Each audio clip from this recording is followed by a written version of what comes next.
అందరికీ నమస్కారం. ఈరోజు మనం చెప్పుకోబోయే కథ తీరం చేరిన నావ ముగింపు భాగం. కథలోకి వెళ్ళబోయే ముందు మీరు కనుక మన ఛానల్ని ఫస్ట్ టైం చూస్తున్నట్లయితే తప్పకుండా మన ఛానల్ని లైక్ చేయండి, షేర్ చేయండి, సబ్స్క్రైబ్ చేయండి, బెల్ ఐకాన్ క్లిక్ చేసి ఆల్ అనే బటన్ ప్రెస్ చేయడం మర్చిపోకండి. కథను ఎక్కడ స్కిప్ చేయకుండా వినండి. మరి కథలోకి వెళ్ళిపోదామా? రవికి జానకితో పెళ్ళి ఎప్పుడో ఫిక్స్ అయింది. ఇక మీ ఛాయ్కి మా పరశురామ్కి ఇప్పుడు ఫిక్స్ అవుతుంది కాబట్టి మేము పంతుల్ని తెచ్చాములేండి. మీరు పంతులకి ఇవ్వాల్సిన ఎక్స్పెన్సెస్ కూడా మిగులుతాయి, ఉంచుకోండి. ఒక 1 మంత్కి సరిపోతాయి మీకు. ఏ పంతులు అంతేనమ్మా, అంతే అంతే అన్నాడు పంతులు అలివేణినే. అయితే ఇప్పుడు ముహూర్తాలు పెట్టించుకున్న తర్వాత నిశ్చితార్థానికి మీరు అక్కడికే రండి. వస్తే మేము చాలా భారీ ఎత్తున మా మనవడి పెళ్ళి 100 ఎకరాల్లో చెయ్యాలనేది నా కోరిక. నా పొలంలోనే చెయ్యాలి. నాకు చాలా పెద్ద బంధువర్గం ఉంది. నా మనవడు నా వారసుడు, వాడికి బాధ్యతలన్నీ అప్పచెప్తున్నట్టు అనౌన్స్ కూడా చెయ్యాలి. అంటే ఇంకే మీరు మాతోనే బయలుదేరండి అన్నాడు భాస్కర్రావు. అంటే అది కాదండి పెళ్ళి, ఆ పెళ్ళి మేము ఎక్కడ చేస్తే ఏముందమ్మా? పెళ్ళి అదేం లేదండి, ఇక్కడ చెయ్యాలని కాదు. మేము ఎంగేజ్మెంట్కి ఒక 4 రోజుల ముందు అలా ఏమీ వద్దమ్మా. మేమేమి గ్యాపులు పెట్టుకోవాలనుకోవట్లా. మేమేమి మనీ చూసుకొని ప్లాన్ చేసుకోవాలనుకునే మనుషులమేమీ కాదు. మీరు వస్తే కనుక వెంటనే ఒక వారంలో ఎంగేజ్మెంటు, ఆ తర్వాత 10-15 రోజుల్లో పెళ్ళి పెట్టుకుందామని అనుకుంటున్నాం అన్నారు కృష్ణారావు, భాస్కర్రావు. సరేనండి, అలాగైతే మేము రేపు వస్తాం. సరే, మీరు బయలుదేరి వచ్చేసేయండి. మీకోసం కార్లు, డ్రైవర్లు రెడీగా ఉంటారు. మీరు వచ్చే టైంకి 1 గంట ముందు చెప్తే అన్నాడు భాస్కర్రావు. సరేనండి అన్నాక అలివేణి భాస్కర్రావునే పక్కకు నుంచో అని ఆయన చేతి మీదుగా వాళ్ళే ఫోటోగ్రాఫర్లను అందరినీ పిలిపించి వీడియోగ్రాఫర్ని ప్లేట్లు మార్చుకొని పసుపు కుంకాలు తీసేసుకొని వేసుకో. నువ్వు ఇంతవరకు చూసుండవులే ఇలాంటి నెక్లెస్, ఇంతవరకు ఇలాంటి బ్యాంగిల్స్ చూసుండవు, అలాంటి శారీ కట్టు కూడా ఉండవు, నువ్వు తీసుకొని అలివేణి ఇచ్చిందే. చీర మార్చుకొని వచ్చింది ఛాయ. ఆ తర్వాత ఇద్దరిని పక్కనే కూర్చోబెట్టి అక్షింతలేసి, సరే మరి మేము బయలుదేరుతున్నాం, వీలైనంత తొందరగా వస్తే మంచిది, ఏర్పాట్లు మొదలు పెట్టుకుంటానంటున్నాడు మా నాన్న. అంగరంగ వైభవంగా ఏ రోజు అనుకున్నాంలే, ఆకాశం అంత పందిరేసి భూదేవంత అరిగేసి పెళ్లి చేయాలని. మా ఇంట్లో బాత్రూమ్ అంత ఉంది, మీ ఇల్లంతా కలిపి ఓఫ్ అని అలివేణి అయిపోయిందిగా వెళ్దామా అందే. అన్న తర్వాత జాగ్రత్తమ్మా, దాని మాటలు ఏమీ పట్టించుకోకు, పైకి అలా మాట్లాడొద్దంతేనమ్మా, లోపలేమీ ఉండదు, అనవసరంగా మనసు చిన్నపుచ్చుకోవటం అనేది దాని మాటల వల్ల ఇదే. మా జానకి చూడు అలవాటైపోయింది, నువ్వు అలాగే పట్టించుకోకు, నేను కేరా ప్లాట్ఫామ్ కాదులేండి అనేసింది ఛాయ. అప్పటికే జానకి, పరశురాం, రవి అక్కడికి కృష్ణారావు బయటికి వెళ్ళిపోయారు అలివేణితో సహా. భాస్కర్రావుతో అంటే ఏంటమ్మా అన్నాడు భాస్కర్రావు. అంటే ఏమీ లేదు, అంటే ప్లాట్ఫామ్ స్టేజ్ నుంచి వచ్చిన వాళ్ళం కాదు కదండి, మేము బాగానే ఉన్న వాళ్ళమే, మా వాడికి మేము అంటున్నాను. అంటే ఎవరమ్మా లేని వాళ్ళు? జానకి వాళ్ళు కూడా అలా అంటే బాగానే ఉన్నవాళ్ళే, కాకపోతే జానకి కోర్పు సహనాలు ఎక్కువ, నీకు అలవాటు అయిపోతాయిలే పర్సన్ చేసుకుంటే అని ఆయన కూడా బయలుదేరి వచ్చేసాడు. ఆ తర్వాత నెక్స్ట్ డేకి మొత్తం ఛాయ వాళ్ళ ఫ్యామిలీ అంతా కూడా ఒక దగ్గర బంధువులు కానీ మిగతా వాళ్ళు కానీ మొత్తానికి ఒక 7-8 కారుల్లో బయలుదేరి అక్కడికి చేరుకున్నారు. కృష్ణారావు వాళ్ళ ఊరు రావటమే ఒక పెద్ద విడిది బంగ్లా. వాళ్ళ దాంట్లోనే ఎకరం చోట్లో 4 బంగ్లాలు ఉన్నాయి కాబట్టి ఒక దాంట్లో వాళ్ళుంటూ మిగతా 3 క్లీన్ చేయించి అలా పెట్టుంచుతారు కాబట్టి మరొకటి విడిదికని చెప్పి ఇచ్చేశారు. అందులో దిగారు వీళ్ళు. రేపొద్దున పెళ్లి కూతుళ్ళు ఇద్దరికీ కూడా అక్కడే విడిదిమ్మనమని ఇక జానకి వాళ్ళ అమ్మ సుగుణతో సహా తీసుకొచ్చి అక్కడే దింపేంచమని చెప్పారు భాస్కర్రావు, కృష్ణారావు. అక్కడే దిగారు. ఎంగేజ్మెంట్ ఏర్పాట్లు స్టార్ట్ అయినాయి. అంగరంగ వైభవంగా ఎంగేజ్మెంట్కి ఏర్పాట్లు జరుగుతూ ఉండగా ఇక ఎంగేజ్మెంట్కి కావలసిన బట్టలు, నగలు అన్నిటి కోసం అని చెప్పి ఇంటిల్లపాది వెళ్ళారు. పరశురాం తనకు నచ్చినవన్నీ సెలెక్ట్ చేసేసుకున్నాడు. ఇక ఛాయ ఏమాత్రం కాంప్రమైజ్ అవ్వకుండా తనకు కావలసినవి తను తీసేసుకుంది. అలివేణి గురించి చెప్పక్కర్లేదు. కృష్ణారావు, భాస్కర్రావు, రవి, జానకి, సుగుణ మాత్రం వాళ్ళు చాలా తక్కువ సింపుల్గా తీసుకున్నారు. ఆ తర్వాత తెల్లారితే ఎంగేజ్మెంట్ అనగా ఇప్పటికిప్పుడు నువ్వు రమ్మనమని ఛాయ్ రవికి కబురు పెట్టింది. ఏంటి అంటే ఎవరూ చూడకుండా కలుసుకుంటే ఎటు నన్ను వాడికి ఇచ్చేయాలనుకుంటున్నావు కదా, ఇంకొకసారి ఆలోచించవచ్చు కదా నువ్వు మళ్ళీ అన్న తర్వాత పదే ఆలోచించుకొని నిర్ణయాలు మార్చుకునే అలవాటు నాకు లేదులే అన్నాడు రవి. సరే అయితే నా మెమరీగా నీకు నేను ఒకటి ఇవ్వాలనుకుంటున్నాను. నా ప్రేమనంతా ఏడ్చి చేర్చి కూర్చి ఆ రోజు నీకు ప్రపోజ్ చేసి నీ చేతికి పెట్టాలని ఈ రింగ్ ఎంతో ఆశగా చేయించుకొచ్చాను. ఇది నీ చేతికి పెట్టుకో రవి అంది ఛాయ. వద్దు అన్నాడు రవి. నువ్వు ఇది వద్దంటే కనుక రేపు నేను ఎంగేజ్మెంట్లో వాడితో రింగు పెట్టించుకోను అందే.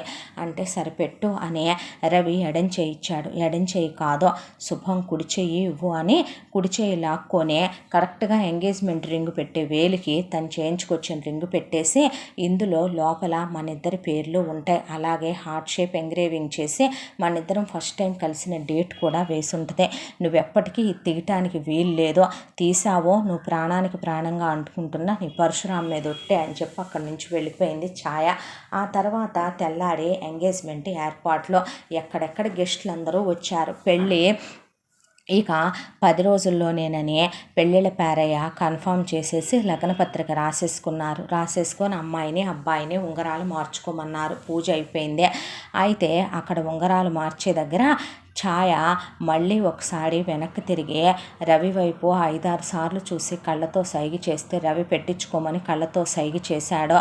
చేస్తే తప్పదన్నట్టుగా ఎడం చెయ్యి ఇవ్వాల్సింది పోయి పరశురాంకి కుడి చెయ్యి ఇచ్చింది ఛాయ. అదేంటి ఆ చేయిస్తావు, ఆ చెయ్యి ఇవ్వు అన్నాడు పరశు. నాకు ఈ చేతికి దెబ్బ తగిలిందిలే, పర్వాలేదు ఈ చేతికి పెట్టొచ్చులే, కుడి చేతికి పెట్టని కావాలనే ఆపోజిట్ చెయ్యి ఇచ్చింది ఛాయ పరశురాంకి. సరేనని పరశురాం ఆ వేలికే పెట్టేశాడు. తను మాత్రం పరశురాంకి నార్మల్గానే కుడి చేతికి పెట్టేసింది ఛాయ. అయిపోయిన తర్వాత జానకి వేలికి రవి ఉంగరం తొడిగాడు. రవి చేతిని అడిగింది జానకి. అడిగితే కుడి చేతికి ఉంగరం ఉందని కుడి చేతిని వెనక్కి తీసేసుకొని ఎడం చేయి ఇచ్చాడు రవి. పిచ్చి పట్టిందా, ఎడం చేతికి బెటర్ ఎంగేజ్మెంట్ రింగు, కుడి చెయ్యి ఇటువ్వు అంది జానకి. పర్లేదు ఈ చేతికే పెట్టు, నాకు ఈ చేతికి పెడితేనే బాగుంటుంది, హార్ట్కి నర్వ్ కనెక్ట్ అయి ఉంటుందిలే అన్నాడు జానకితో. నువ్వు నీ పిచ్చి సెంటిమెంట్లు అని జానకి రవికి ఎడం చేతి ఉంగరం వేలికి ఎంగేజ్మెంట్ ఉంగరం తొడిగేసింది. ఎంగేజ్మెంట్ కంప్లీట్ అయిపోయింది. ధూమ్ ధామ్ హడావిడి. ఫోటోల దగ్గర కూడా జానకితో రవి బాగానే ఫోటోలు దిగాడు నవ్వుతో. ఆ తర్వాత క్లోజ్గా ఉండే షాట్లు మాత్రం రవి జానకితో అంత క్లోజ్గా ఉండకపోయినా దగ్గరికి తీసుకుని కొన్ని మాత్రం మామూలుగానే దిగారు వాళ్ళు. ఛాయ్ మాత్రం పరశురాంని అతని దగ్గరికి తీసుకోపోయినా నడుము మీద చెయ్యేసినా లాగినా ఎందుకో చాలా దూరంగా పెడుతూ దూరంగా ఉంటూ వచ్చింది. కానీ పరశురాం గట్టిగా లాక్కొని ఆమెను ఎత్తుకొని ఆమెని ముద్దు పెట్టుకొని ఫోటోలు బాగానే దిగాడు. ఆ రోజు నుంచి పెళ్ళికి ఇక 10 రోజులు గ్యాప్ ఉంది కాబట్టి ఈ 10 రోజుల్లో పరశురాం ఛాయ్తో చాలా క్లోజ్గా ఉంటాం.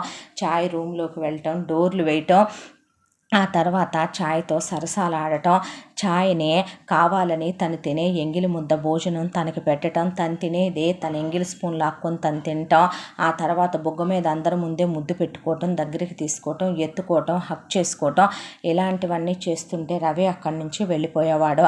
జానకిని నువ్వు కూడా ఎప్పుడు రా మరి జానకితో అంటే, మాది ఇప్పుడు కాదులే, నీకు ఎప్పుడో చెప్పాగా అన్నీ పెళ్ళయ్యాకే అంటే జానకి అన్నాడు పరశురాం. సరేలే రవి ఎలా చెప్తే అలాగే అంది జానకి. తాతయ్య నీ జానకి రవి ఎలా చెప్తే అలాగేనంట తాతయ్య, పోయింది చూసావా అన్నాడు పరశు. దానికి ఎప్పుడూ పోదులేరా, తాతయ్య గుండెల్లో ఉంటాడు, రవి గుండెల పైన ఉంటాడు, వాడి తాలి కదా, నేను దాని తాత కదా అన్నాడు కృష్ణారావు. అబ్బబ్బబ్బబ్బబ్బా ఏం బాండింగ్, మరి మీరెక్కడ ఉంటారండి అన్నాడు భాస్కర్ రావుని. నేను అందరికీ మనసులో ఉంటే చాలే అన్నాడు భాస్కర్ రావు. అబ్బా ఏం డైలాగులండి బాబు అన్న తర్వాత పెళ్ళి నగలు బట్టలకి అందరూ బయలుదేరి పెద్ద మాల్స్కి గోల్డ్ షాపులకి వెళ్ళారు. అక్కడ ముందు ఛాయ వాళ్ళమ్మ చాలా భారీ ఎత్తున షాపింగ్ చేసింది. పెద్ద కూతురికి, మొగుడికి, తనకి మాత్రమే కాదు చుట్టాలు బంధువులకి అటుతూ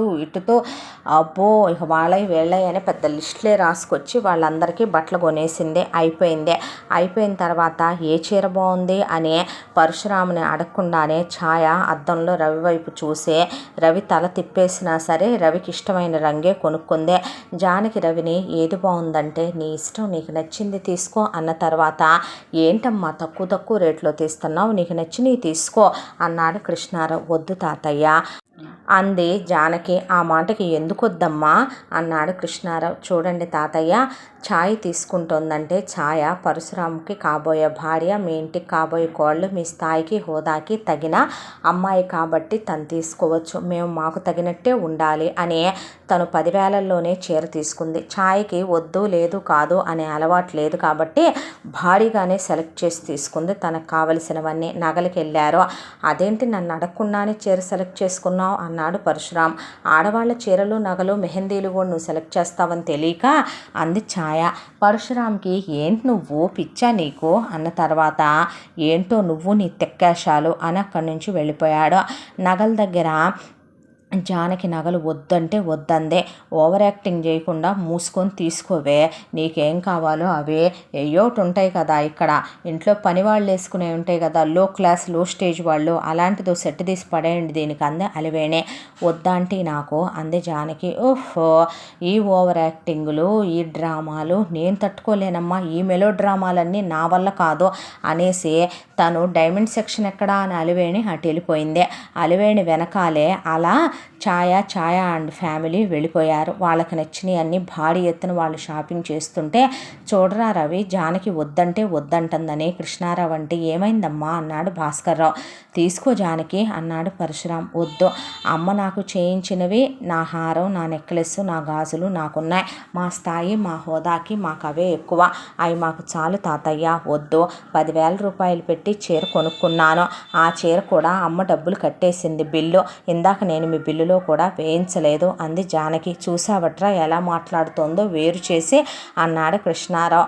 నువ్వు నీ పిచ్చివాగుడు అన్నాడు పరశురాం. అదేమి లేదు, వద్దు అన్న తర్వాత ఏరా రవి నువ్వు చెప్పు అన్నాడు కృష్ణారావు. వద్దులే తాతయ్య, తనకున్నయే వేసుకొనివ్వు అనేశాడు రవి కూడా. నేను చెప్పానా రవికి కూడా నచ్చదు అని. వినయ్ తాతయ్య ప్లీజ్ అంది జానకి. పిచ్చి పట్టిందారా మీ ఇద్దరికి అన్నాడు పరశురాం. వద్దు తాతయ్య, రుణానుబంధ రూపేణ పశుపత్ని సుతాలయం అని కొన్ని రుణాలు ఎక్కడి నుంచి ఎక్కడి వరకు తీర్చుకోవాలో కూడా తెలియట్లేదు ఇప్పటికే. ఇంకా వద్దు, ఇంకా మమ్మల్ని రుణగ్రస్తుల్ని చేయకండి అనేసి అక్కడి నుంచి వెళ్ళిపోయాడు రవి. వీడి చాదస్తాలు అనుకున్నాడు పరశురాం. అలా జానకి ఏమీ తీసుకోలేదు. ఛాయ్ మాత్రం దిట్టంగా షాపింగ్ చేసుకుంది. ఎంజాయ్ చేస్తూనే ఆ తర్వాత ఇక ఇంటికి వచ్చేశారు. అన్నట్టుగానే 100 ఎకరాల పొలంలో పెద్ద సెట్టింగ్ వేయించాడు కృష్ణారావు. లోపల LED స్క్రీన్లు, డైరెక్ట్గా ఏసీలు పెట్టించి బ్రహ్మాండంగా వంట వాళ్ళని సామర్లకోట దగ్గర నుంచి ఎక్కడెక్కడ వాళ్ళను పిలిపించి అంగరంగ వైభవంగా పెళ్లి ఏర్పాట్లు జరిపించారు. శుభలేఖలన్నీ పంపిణీలు అయిపోయినాయి. పెళ్లి ముహూర్తాలు కాస్త గ్యాపు. ముందుగా పరశురాంకి ఛాయ్కి, ఆ తర్వాత 1 గంట గ్యాప్లో రవికి జానకి ముహూర్తాలు పెట్టించారు. పెట్టించిన తర్వాత ఏర్పాట్లు ఘనంగా జరిగిపోతున్నాయి. ఇక ఒకవైపున మెహందీ జరుగుతుంటే కావాలనే మెహందీ ఫంక్షన్లో ఛాయ రవి పేరు రాయించుకుంది. అయితే అది అక్కడ ఎవరూ గమనించలేదు. అందరూ పడుకున్నాక వచ్చి రవికి చూపించింది.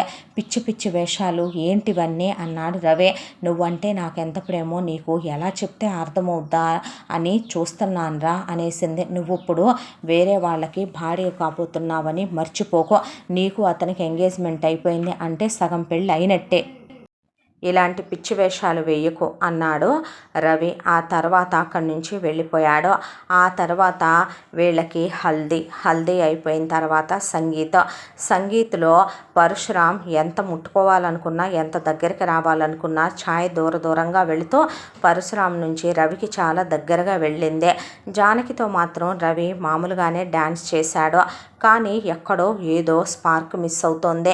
అయిపోయిన తర్వాత ఇక పెళ్లి ముహూర్తం జరిగిపోతూ ఉంది. పెళ్లి కూతుళ్ళిద్దరికి పక్క రూములు వచ్చినాయి. పక్క రూములు వచ్చేసరికి ఒక రూమ్లో ఛాయ్ని పెళ్లి కూతురుని చేసి ఒళ్ళంతా నగలేయించి మేకప్ వాళ్ళని ఎక్కడెక్కడి నుంచో పిలిపించింది అలివేణే. ఛాయ్ని బ్రహ్మాండంగా రెడీ చేశారు. కింద పరశురాంని పీటల మీద కూర్చోబెట్టేశారు. వరపూజ జరుగుతోంది. ఇక కాసేపట్లో వధువు వెళ్ళాలి. అందరూ పదండి అంటూ ఉండగా అక్కడి నుంచి అందరూ వెళ్ళిపోయారు. గదిలో ఛాయ ఒక్కటే ఉండిపోయింది. ఛాయకి మనసంతా అల్లకల్లోలంగా ఉంది. పరశురాముని చేసుకోవాలంటే మనసు ఒప్పట్లేదు. పక్క గదిలో జానకిని కూడా రెడీ చేస్తే జానకి వాళ్ళమ్మ జానకి బుగ్గలు పుణికి ఎంత చక్కగా ఉన్నావే తల్లి అంటే, నువ్వు కూడా వెళ్ళమ్మా కింద, అందరి దగ్గర ఉండాలి కదా పెళ్ళికి. పరశురాముని కూర్చోబెట్టారనగానే జానకి మనసు అమ్మయ్య అనిపించిందే. త్వరగా వీళ్ళ పెళ్ళైపోతే బాగుండు, ఇక ఆ తర్వాత మా పెళ్ళే. కానీ ఇంతకాలంగా లేనిది ఏంటి అలజడి, పెళ్ళనా ఏమో. ఇంతకాలం మేము చిన్నప్పటి నుంచి ఒకళ్ళకొకళ్ళు తెలుసు, పరిచయస్తులమే అయినా, ఆ తర్వాత స్నేహితులమే అయినా, ఆ తర్వాత పెళ్ళి. ఆ పెళ్ళి మేము ఎప్పుడూ కూడా ప్రేమ అనే దాంట్లోకి వెళ్ళామా వెళ్ళలేదా అనేది తీసేస్తే ఎప్పుడూ హద్దులు దాటింది లేదు, ఒకళ్ళతో ఒకళ్ళం చనువుగా ఉన్నది లేదు. కానీ ఇప్పుడు పెళ్ళనే దాంతో మేమిద్దరం భార్యాభర్తలం కాబోతున్నాం. ఇక నుంచి మేమిద్దరం ఒకే శరీరం, ఒకే మనసుగా, ఒకే ఇంట్లో, ఒకే గదిని, ఒకే మంచాన్ని, కంచాన్ని కూడా పంచుకొని జీవితాన్ని నిర్మించుకోవాలి. ఏంటో పెళ్ళనేసరికి ప్రతి ఆడపిల్లకి ఎక్కడలేని సిగ్గు ముంచుకొచ్చి ఎక్కడలేని కంగారు వచ్చేస్తుందేమో అనుకుంది జానకి. అయితే ఒకసారి వాష్రూమ్కి వెళ్ళొద్దాం అని తన వాష్రూమ్లోకి వెళ్తే ఉన్నట్టుండి వాటర్ స్ట్రక్ అయిపోయినాయి. దాంతో సరే ఛాయ్ రూమ్ పక్కనే ఉంది కదా, ఛాయ్ వెళ్ళిపోయి ఉంటుందిలే కిందకని చెప్పి జానకి వెళితే ఛాయ బాల్కనీలో ఉంది. బాల్కనీలో ఉన్న ఛాయ జానకి వచ్చిందని గమనించలేదు. జానకి వాష్రూమ్లోకి వెళ్ళిపోయింది. ఛాయ ఫోన్లో రవికి మెసేజ్ పెట్టింది, నువ్వు వెంటనే ఎక్కడున్నా ఇక్కడికి రావాలి, నువ్వు రాకపోతే ఈ పెళ్ళి జరగదు అని. దాంతో రవి ఆగమేఘాల మీద ఛాయ దగ్గరికి వచ్చి డోర్ తీసుకుని లోపలికి వచ్చాడు. కరెక్ట్గా అదే టైంకి జానకి కాలు బయట పెడుతున్నదల్లా లోపలికి వచ్చింది. పరశురాం అనుకున్నదల్లా రవి అనే పాటికి కాలు వెనక్కి పడిపోయింది జానకిదే. ఏంటి రవొచ్చాడు లోపలికని జానకికి ఏమీ అర్థం కాలేదు. అయితే ఆ బాత్రూంలో నుంచే గమనించడం మొదలుపెట్టింది జానకి. ఛాయ రవిని గట్టిగా కౌగిలించుకొని అతని ముఖమంతా ముద్దుల వర్షం కురిపించేసింది. అతన్ని గట్టిగా హత్తుకుంది. ఏంటిది అన్నాడు రవి. అనేసరికి నా వల్ల కావట్లేదు రవి, నేను వాడిని పెళ్లి చేసుకోలేను, వాడు తాకుతుంటేనే నాకు అసహ్యంగా ఉంది అని ఛాయ జరిగింది మొత్తం బడబడబడబడబడబడమని రవితో మళ్ళీ ఒకసారి రిపీట్ చేసి మరీ రవి గుండెల మీద పడి వెక్కి వెక్కి వెక్కి వెక్కి ఏడ్చి, చూడు ఈ అందమంతా అడవి పాలు కావలసిందేనా, నేను వాడి పరం కావలసిందేనా, ప్రతి రాత్రి నేను వాడి కింద నలిగిపోవలసిందేనా, నన్ను వేసి కన్నా హీనంగా వాడు అనుభవిస్తుంటే నువ్వు చూస్తూ భరించగలవా, వాడి పిండాన్ని నేను మోస్తుంటే నువ్వు చూస్తూ తిరగగలవా, నువ్వు నన్ను ప్రేమించావన్నది నిజం, నేను నిన్ను ప్రేమించానన్నది నిజం, నీ కోసం నేను 3 సార్లు చావులోకి వెళ్ళి బ్రతికానన్నదే ఏమూలో ఆయుష్ ఉండే నిజం, అలాంటి నా ప్రేమని రిజెక్ట్ చేస్తావా, పద ఇప్పుడే కిందకి వెళ్దాం, అందరి ముందే నేను వాడి పరువు తీస్తా, పరువు పోతే వాడు బ్రతకలేనన్నాడు, పోతే పోతాడు దేని కిందైనా పడే, వాడంటే నాకు అసహ్యం రవి, నా వల్ల కావట్లేదు, వాడి చేత నేను మీద చెయ్యి వేయించుకోలేను, తాళి కట్టించుకోలేను, వెళ్ళిపోదాం పద మనం, నేను భరించటం నా వల్ల కాదు, అందరి ముందే తెగేసి చెప్తాను, జానకికి కూడా నేనే చెప్తాను అంటూ ఉండగా పిచ్చి మాటలు మాట్లాడకు నువ్వు అన్నాడు రవి. ఏంటిదంతా, నువ్వు పెళ్లి చేసుకోవాలి, చేసుకొని తీరుతున్నావు అంటే నువ్వు జానకిని చేసుకొని హ్యాపీగా ఉండగలవా, మరి ఎందుకురా నేను పెట్టిన ఉంగరం వేలికి పెట్టించుకుని ఎందుకు లెఫ్ట్ హ్యాండ్ ఇచ్చి పెట్టించుకున్నావు జానకితో ఉంగరం, జానకంటే ప్రేమ ఉండే నువ్వు నన్ను మనసులో ఉంచుకొని జానకితో చేసేదేంట్రా, సంసారమా వ్యభిచారమా, నిన్ను మనసులో పెట్టుకొని నేను వాడితో చేసేదేంట్రా, వాడంటే పశువు మూర్ఖుడు, అర్థం చేసుకోలేడు, నీకేమైందిరా అని అడిగింది ఛాయ. అడిగేపాటికి డోర్ తీసుకొని జానకి బయటకు వచ్చింది. జానకిని చూసి నిర్ఘాంతపోయారు ఒక్కసారిగా రవి ఛాయ. నువ్వెప్పుడు వచ్చావు అని అడిగి, నేను మొదటి నుంచి ఉన్నానులే బాత్రూంలోనే అనేసింది జానకి. అన్న తర్వాత Ravi what ever it is, ఏది ఏం జరిగినా, ఎవరు ఏం విన్నా, ఎలా ఉన్నా మిగతా విషయాలన్నీ తర్వాత మాట్లాడతాను జానకి నేను నీతో, కానీ నువ్వు మాత్రం కాసేపు ఏమీ మాట్లాడొద్దు, ఈ పెళ్ళి జరిగిపోయేంత వరకు. ఏంట్రా మాట్లాడొద్దు, ఎలా కనపడుతున్నాను రవి నేను నీకు అంది జానకి. పిచ్చి పట్టిందా జానకి నీకు, ఇప్పుడు ఏం చేయబోతున్నావు, ఏం మాట్లాడబోతున్నావు అని అడిగితే, తను నిన్ను నిజంగా ప్రేమించిందా రవి, చెప్తున్నానుగా, ప్రాణానికి ప్రాణంగా ప్రేమించానని, తను లేనిది బ్రతకలేక 3 సార్లు సూసైడ్ చేసుకోబోయానని అంది ఛాయ. అని అసలేం జరిగింది అని అడిగింది జానకి. మొత్తం రవి నోరు మూస్తున్నా ఆపకుండా ఛాయ వెళ్ళిన రోజు నుంచి వచ్చిన రోజు దాకా మొత్తం పూసగుచ్చి చెప్పిందే. జానకి అలా నిలబడిపోయింది. నిలబడిపోయిన తర్వాత రవి ఒకే ఒక్క మాట నేను నిన్ను అడగనా? తను ఇంతసేపు మాట్లాడుతుంటే ఎందుకురా నేను నిన్ను ప్రేమించలేదు, నువ్వంటే నాకు ఇష్టం లేదు, నేను జానకినే ప్రేమించాను, జానకినే పెళ్లి చేసుకుంటాను, జానకినే ఇష్టపడ్డానని చెప్పలేదు అంటే మన ఇద్దరి మధ్య ప్రేమ లేదు. నువ్వు కూడా ఛాయని ప్రేమించావు కదూ, ఇష్టపడ్డావు కదూ. ఆ విషయం పరుసుకు తెలిస్తే పరుసు ఊరుకోడనే కదూ నువ్వు తన్నిచ్చేస్తున్నావు. తప్పురా. తను అన్నట్టు మనసులో ఒకరిని పెట్టుకొని శరీరాన్ని ఒకడికి అర్పించడం వ్యభిచారంతో సమానం. నువ్వు తన మనసులో ఉంచుకొని నాతో చేయబోయేది ఏంటి రవి? రేపొద్దున మీరు చేయాలనుకుంటున్నదే కరెక్ట్ కాదో. నువ్వు నా మెళ్ళో తాళి కట్టడం తప్పు. కింద అన్ని వేల మంది వచ్చి ఉన్నారు. 25,000 మందిని పిలిచాడు తాతయ్య పెళ్ళికే. తెలిసిన వాళ్ళు, తెలియని వాళ్ళు. ఇప్పుడు ఆ కుటుంబాన్ని అవమానిద్దామంటావా? అందరిలో అలా నిలబెడదామంటావా? లేదు. నువ్వు నన్ను, వాడు తన్ని పెళ్లి చేసుకొని ఈ మాత్రం ఉన్న పరువు కూడా తీసేసి రేపొద్దున మన జీవితాలు 4 అల్లకల్లోలం చేసుకొని నడి సముద్రంలో ముంచేసుకుందామంటావా?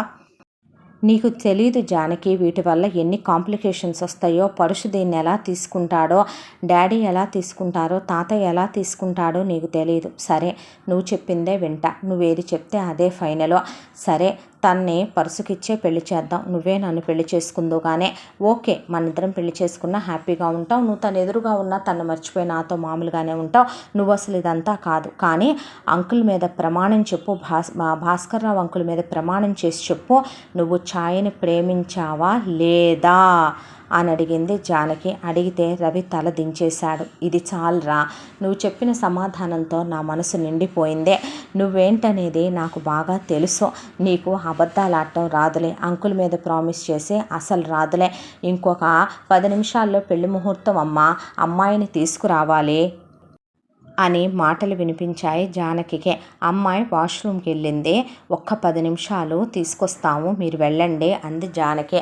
కంగారు పడిపోతున్నట్టుంది పెళ్ళంటే అని అమ్మలక్కలు కిందకు వెళ్ళిపోయారు. ఈలోపు వెంటనే బయలుదేరండి రవి, మీరు ఇంకెక్కడ ఉండటానికి వీల్లేదో. ఇప్పుడు ఇదంతా ఆ మూర్ఖుడికి చెప్పినా అర్థం చేసుకోడు. తాతయ్య ఏమనుకుంటాడు, అంకుల్ ఏమనుకుంటాడు, ఆంటీ ఏమనుకుంటుంది అనేది ఇప్పుడు అనవసరం. మా అమ్మకి నేను మిగతా విషయాలు నచ్చ చెప్పుకుంటాను. ఇష్టం లేని 4 మనుషులు కలిసి ఉండటం కరెక్ట్ కాదు. అది ఎప్పటికైనా జీవితం మీద చూపించేటటువంటి పరిణామాలు వేరే విధంగా ఉంటాయి. పద బయలుదేరదాం ముందు అని చెప్తే నువ్వేం చేస్తున్నావో నీకు తెలుస్తుందా జానకి? మన ఇంట్లో పరిస్థితులు నీకు తెలుసు, పరుసు గురించి నీకు బాగా తెలుసు అన్నాడు రవి. భయపడుతున్నావారా? భయపడి భయంతోనే నీ ప్రేమను కూడా చంపేసుకుంటావా? ఇప్పటిదాకా నువ్వు చేసిన చాలే రవి, పద అనేపాటికి ఛాయ వెంటనే వెళ్దాం పద పద అని బయలుదేరిపోయింది. బయలుదేరిపోయి కావలసిన ఏటీఎం కార్డులు అవన్నీ టకటక బ్యాగుల్లో సర్దేసుకొని వెనకమాల నుంచి మెట్లు దిగేసి జానకి కళ్యాణ మండపం బయట వరకు ఎవరికీ తెలియకుండా వీళ్ళని దాటిచ్చేసి కారు ఎక్కిచ్చేసుకొని అక్కడి నుంచి గబగబా రైల్వే స్టేషన్కి తీసుకెళ్ళింది. రైల్వే స్టేషన్కి తీసుకెళ్తే అక్కడ రైల్వే స్టేషన్లో స్టేషన్ మాస్టర్ని ఈ ట్రైను లాస్ట్కి ఎక్కడ ఆగుద్ది అని అడిగింది. అడిగితే ఛత్తీస్గఢ్ అని చెప్పాడు అతను. చెప్తే ఓకే నేను చెప్పి అక్కడికి టికెట్లు తీసేసుకొని ఎక్కండి, హ్యాపీగా ఉండండి, నువ్వు మళ్ళీ తిరిగి రాకు, అసలు ఎవరి జీవితాల్లోకి రావాలనుకోకు, నీ చదువు నీకు ఉద్యోగాన్ని తీసుకొచ్చేస్తుంది, నీ సర్టిఫికెట్లు కూడా ఆ బ్యాగ్లోనే ఉన్నాయి. ఛాయ నువ్వు కూడా హ్యాపీగా ఉండండి ఇద్దరు, మళ్ళీ ఎవరికి కనిపించొద్దు, కనపడితే ఏం జరుగుద్దో నీకు నేను చెప్పక్కర్లేదు రవి, దేన్నైనా భరించగలడు కానీ పరుసు దీన్ని తీసుకోలేడని కూడా నీకు బాగా తెలుసు. పోను పోను పరిస్థితులు కాలం ఎలాంటి గాయాలనైనా మాన్పేస్తాయి. నువ్వు ఇప్పుడు అనవసరంగా వీటన్నిటి గురించి ఆలోచించొద్దు, పెళ్లి చేసుకోండి, సుఖంగా సంతోషంగా ఉండండి అని జానకి రవిని ఛాయ్ని ట్రైన్ ఎక్కించి ఆ తర్వాత అలా ప్లాట్ఫామ్ మీద ఉన్న బెంచ్ మీద కూర్చుండిపోయింది. ఈలోపు ఇక్కడ అలివేణి పైకి వెళ్ళి ఇంకా పెళ్లి కూతురోళ్ళు రారేంటి అనేలోపు వీళ్ళు లోపల మాట్లాడుకున్నది జరిగింది అంతా ఒక పనమ్మాయి మొత్తం పూసగుచ్చినట్టు అలా లోపలికి జానకి వెళ్ళిన దగ్గర నుంచి ఆ తర్వాత రవి వెళ్ళటం, ఛాయ మాట్లాడటం ఈ మొత్తం వినేసింది అదే. అయితే కిందకు వచ్చి కృష్ణారావుతో భాస్కర్ రావుతో మీకు మాట చెప్పాలంటే ఎవ్వరూ వింటలేదు. ఎవరు వినకపోతే అలివేణి పెళ్లి కూతుళ్ళిద్దరూ కనపట్టలేదేంటి, రవిగాడేడి ఎటుపోయాడు, రవిగాడిని పిలవండి అని వస్తుంటే కింద ఎక్కడికి వెళ్ళుంటారు, వాష్రూమ్కి వెళ్ళారన్నారు. అంటే వాష్రూముల్లో కూడా చూసొచ్చాను లేరు అనేపాటికి నేను చెప్పేది వినరేంటయ్యా, నేను చెప్పేది వినరేంటమ్మా, మీరైనా వినండి, ఈ పెళ్ళి జరగదు, పెళ్లి కూతుళ్ళు ఉంటేనేగా జరగటానికి, రవిబాబు ఉంటేనేగా అంది పనమ్మాయి. అనేపాటికి ఒక్కసారే కళ్యాణ మండపంలో వాళ్ళంతా లేచి నుంచున్నారు. ఏంటే నువ్వు మాట్లాడేది అంది అలివేణి. అనేపాటికి అమ్మ అక్కడికి మన పరశుబాబు రవిబాబు వెళ్ళిన దగ్గర నుంచి జరిగిన విషయాలు ఇవంట. ఆ ఛాయని మన బాబు ఇష్టపడ్డాడంట, ఆ తర్వాత రవిబాబును అప్పచెప్పొచ్చాడంట, వాళ్ళిద్దరూ ప్రేమించుకున్నారంట. ఆ విషయం చెప్తే ఇంట్లో ఊరుకోరని ఇదిగో అమ్మ ఇలా వాళ్ళిద్దరూ కలిసి లేచిపోయారు. పరశుబాబు ముట్టుకుంటేనే అసహ్యం వేస్తుందంట, తేళ్లు జెర్లు పాగుతున్నాయంట, కడుపులో తిప్పుతుందంట, బాబు చేత మీద చేయించుకొని కాపురం చేయలేదంట, వయసుకన్నా హీనంగా అనుభవించలేదంట జీవితాన్ని. జానకమ్మే వాళ్ళ ముగ్గురిని తీసుకొని కాడెక్కించుకొని వెళ్ళిపోయింది. రైల్వే స్టేషన్కి వెళ్తున్నారని తెలిసింది. ఎక్కడికి వెళ్తున్నారో ఏం చేస్తున్నారో నాకు తెలీదు, మొత్తం జరిగింది ఇది అని చెప్పి ఏ నుంచి జడ్డు దాకా గడగడ గడగడ గడగడ గడగడ గడగడ చదివేసి పనిచేసేది ఒక డీప్ బ్రీత్ తీసుకొని ఈ విషయాలు మొత్తం ఎవరికీ తెలియదని అనుకోబాకండమ్మా, ఈ విషయాలు మొత్తం అదిగో ఆ ఛాయ వాళ్ళ అమ్మకి తెలుసు, నాన్నకి తెలుసు, వాళ్ళ అక్కకి తెలుసు, అడుగడుగు వాళ్ళ అక్క చేసుకోబోయేవాడు వచ్చాడే వాడికి తెలుసు. వీళ్ళ నలుగురు 3 సార్లు సూసైడ్ అటెంప్ట్ చేసుకున్నప్పుడు ఉన్నారంట. ఆ రవిబాబుని పెళ్లి చేసుకోమని చెప్పారంట, మీ నుంచి విడిపోమ్మని చెప్పారంట, ఆస్తులు పెడతామన్నారంట, మహారాజులో చూసుకుంటామన్నారంట, మీరేం సొంత అమ్మా నాన్నలు కాదని చెప్పారంట.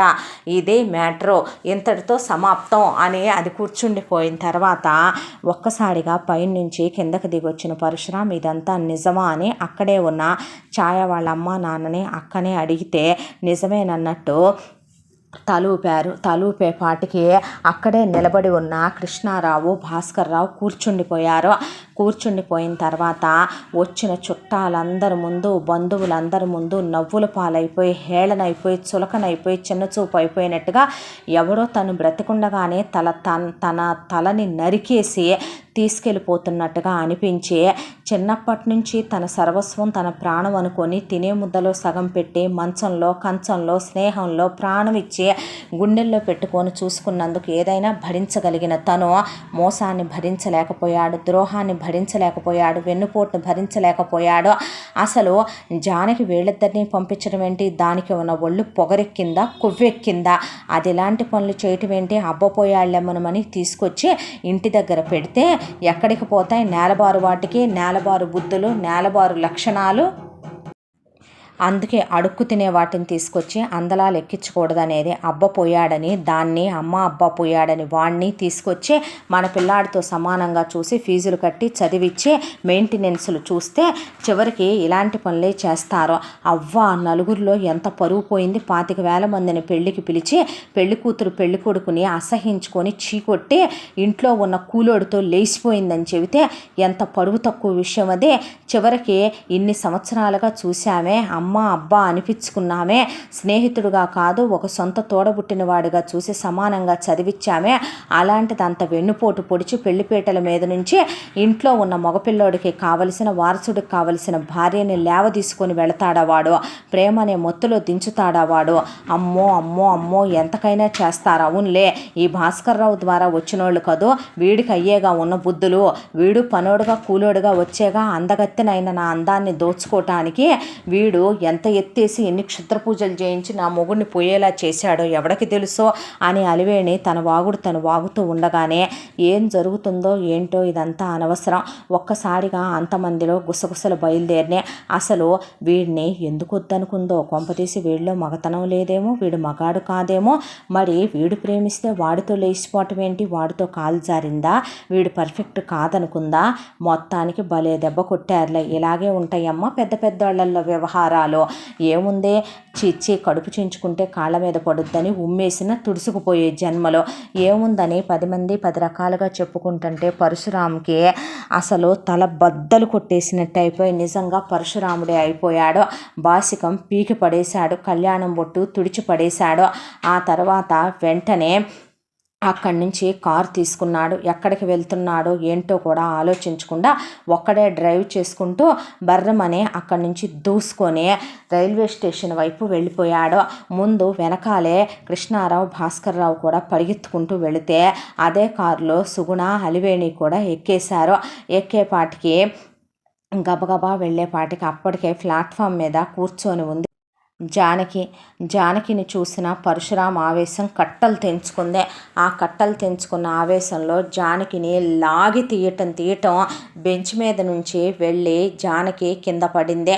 అలాగే ఉన్న జానకిని గోడ పట్టుకొని పటా పటా పటా పటా 4 దెబ్బలు కొట్టేపాటికి జానకికి తలకి బాగా గాయమై తలలో నుంచి రక్తం, అలాగే నోట్లో నుంచి రక్తం రావటం మొదలై తల కింద గుద్దుకొని పడిపోయింది జానకి స్పృహ తప్పి పడిపోయింది. వెనకాలే కారులో వచ్చిన కృష్ణారావు భాస్కర్రావు జానకిని లేపి అలా బెంచ్ మీద కూర్చోబెట్టి మొహాన నీళ్లు చల్లుతున్నా జానకి లేవట్లేదు. వామ్మో అని సుగుణ కూతురు దగ్గర కూర్చుండిపోయింది. అలివేణి దాని తలదీసేయక ఏ రైలు కిందో ఇసిరేయక చూస్తా ఊరుకుంటావేంటి నానా అనేసరికి అక్కడే ఉన్న స్టేషన్ మాస్టర్ని లాస్ట్ ట్రైను ఏది వెళ్ళింది అని అడిగాడు పరశు. అడిగేపాటికి వాడు మాట్లాడపోయేపాటికి డైరెక్ట్గా వెళ్ళి 4 కట్టలు డబ్బులు విసిరేసే వాళ్ళకు ఉన్న ఇన్ఫ్లుయెన్స్తో ఒక ఫోన్ చేయించేపాటికి సీసీ కెమెరాలో ఉన్నదంతా చూపించారు పరశురామ్కి. లాస్ట్ ట్రైను ఛత్తీస్గఢ్ వెళ్ళిందని, అక్కడి వరకు టికెట్లు తీసుకున్నారని మొత్తం క్లారిటీగా తెలుసుకొని అక్కడి నుంచి జానకి స్పృహలోకి రాపోయినా గోడ పట్టుకొని ఈడ్చుకెళ్ళి కారులో విసిరేసి ముందు ఇంటి దగ్గరికి తీసుకొచ్చాడు. అప్పటికే జానకి లేవకపోయినా అలాగే జుట్టు పట్టుకొని ఈడ్చుకొచ్చేసాడు లోపలికి.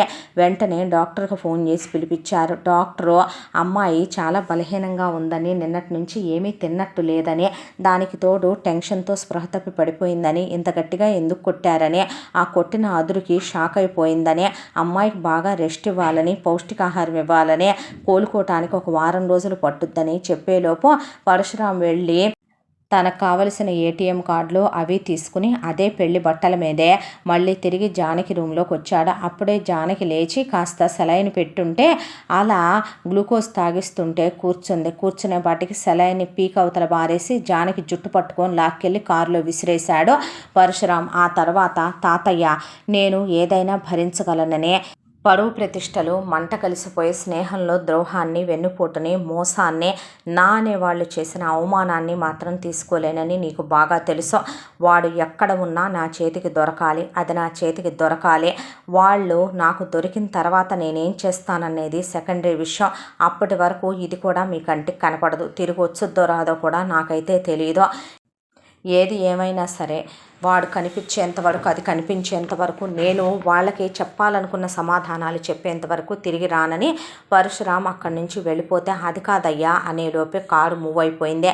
కారు మూవ్ అయిపోయిన తర్వాత ఎక్కడికి వెళ్తున్నాడో, ఎలా వెళ్తున్నాడో, ఎంత స్పీడ్లో వెళ్తున్నాడో కూడా తెలియకుండా ఆపకుండా పరశురాం అలా కారుని ఫుల్ స్పీడ్గా డ్రైవ్ చేసుకుంటూ అలా వెళ్ళిపోయాడు. వెళ్ళే ప్రతి చోట ఎక్కడెక్కడైతే ఛత్తీస్గఢ్ వెళ్ళే ట్రైన్ ఆగుద్దో ప్రతి ప్లాట్ఫామ్ దగ్గర ఆపుకుంటూ చెక్ చేసుకుంటూ వెళ్ళినా ఎక్కడా మాత్రం వాళ్ళ ఆచూకీ వీళ్ళకు దొరకలేదో. అలా వెతికి మొత్తానికి ఆ ఛత్తీస్గఢ్కి చేరుకున్న తరువాత అక్కడ అణువణువు వెతికించాలి, ప్రతి ఒక్కళ్ళని కనుక్కోవాలి. ఎలా? ముందు బస్ స్టేషన్లో, ఆ తర్వాత రైల్వే స్టేషన్లో, ఆ తర్వాత ఎయిర్పోర్ట్లో అయిపోయింది, ఎక్కడ తెలియలేదో. దాంతో ఇక ముందు హోటళ్ళు, లాడ్జ్లో కనుక్కుంటే ఎక్కడికి రాలేదని చెప్పారో. రాలేదని చెప్తే ఈ ఎన్ని చోట్లకి కూడా జానకిని ఈడ్చుకొస్తున్నాడు. అన్ని రోజులుగా అదే కారులో కూర్చుని వాష్రూమ్కి కూడా కనీసం వదలకుండా, అన్నం నీళ్లు కూడా లేకుండా ఆ పెళ్లి బట్టల్లో ఉన్న జానకి జానకిని పరశురాంని చూసి జనాలంతా వింతగా చూస్తున్నారు. అయితే ఇక వెతికి వెతికి వెతికి 3 రోజులుగా నిద్ర లేదు, ఆకలి, కళ్ళు మంటలు పుట్టిపోతున్నాయి, కళ్ళు పడిపోతున్నాయి. అసలు వీడు మనిషా మూర్ఖుడా ఏంటి, అసలు వీడికి పంతం ఏంటి అనేది జానకికి అర్థం కాలేదు. వెతుకుతున్నాడు వెతుకుతున్నాడు వెతుకుతున్నాడు వెతుకుతున్నాడు వెతుకుతున్నాడు దొరకట్లేదు. పిచ్చెక్కిపోతోంది, పిచ్చివాళ్ళ తయారైపోయాడు. ఇక హోటల్ వాళ్ళు ఒక చోట గొడవ పడ్డారు డీటెయిల్స్ ఇవ్వమని పరశురాంతో. ఆ గొడవ పెద్దదైపోయి షట్లు పట్టుకునేదాకా వెళ్ళిపోయింది. ఇలా మొత్తాన్ని వెతుక్కుంటూ వెతుక్కుంటూ వెతుక్కుంటూ వెళ్ళి ఊరి శివార్లకు వెళ్ళిన తర్వాత ఒక దగ్గర కారు ఆపాడు. వాళ్ళు దొరకాలి, వాళ్ళు దొరికితేనే నువ్వు ప్రాణాలతో ఉంటావు, లేదు వాళ్ళు దొరకలేదనుకో నువ్వు ఉండవే ప్రాణాలతో, అది గుర్తుపెట్టుకో అని ఆపకుండా డ్రైవ్ చేసేసరికి వెన్నుపూస నొప్పిగా అనిపించి అప్పుడు కళ్ళ మీదకి నిద్రాదేవి ఆవహించి అలా కళ్ళు మూతలు పడ్డాయి పరశురాంవి. అలా పరశురాం కళ్ళు మూతలు పడ్డాయో లేవో జానకి మెల్లగా అప్పుడే కారులో నుంచి సౌండ్ లేకుండా డోర్ తీసుకొని కిందకి దిగిందే. అప్పటి వరకు తన కొంగులో దాచుంచిన ఫోన్ తీసుకొని మీకోసం వెతుకుతున్నాడు, ఛత్తీస్గఢ్ వచ్చాడు, మీరు ఎక్కడున్నా సరే వెంటనే ఇక్కడి నుంచి వెళ్ళిపోండి అని చెప్పి జాగ్రత్త అని చెప్పి అలా వెనక్కి తిరిగిందే. వెనక్కి తిరిగేసరికి వెనకాలే ఉన్నాడు పరశురాం. గుండె ఆగిపోయింది జానకి. దాంతో జానకి చేతిలో ఉన్న ఫోన్ని లాక్కోబోయాడు. జానకి మాత్రం ఆ ఫోన్ ఇవ్వనని అలా అడ్డం తిరిగిపోయింది పరశురాంకి. చాలాసేపు పెనుగులాట తర్వాత జానకి చేతిలోంచి ఫోన్ లాక్కోబోతుంటే ఫోన్ జానకి విసిరేసింది.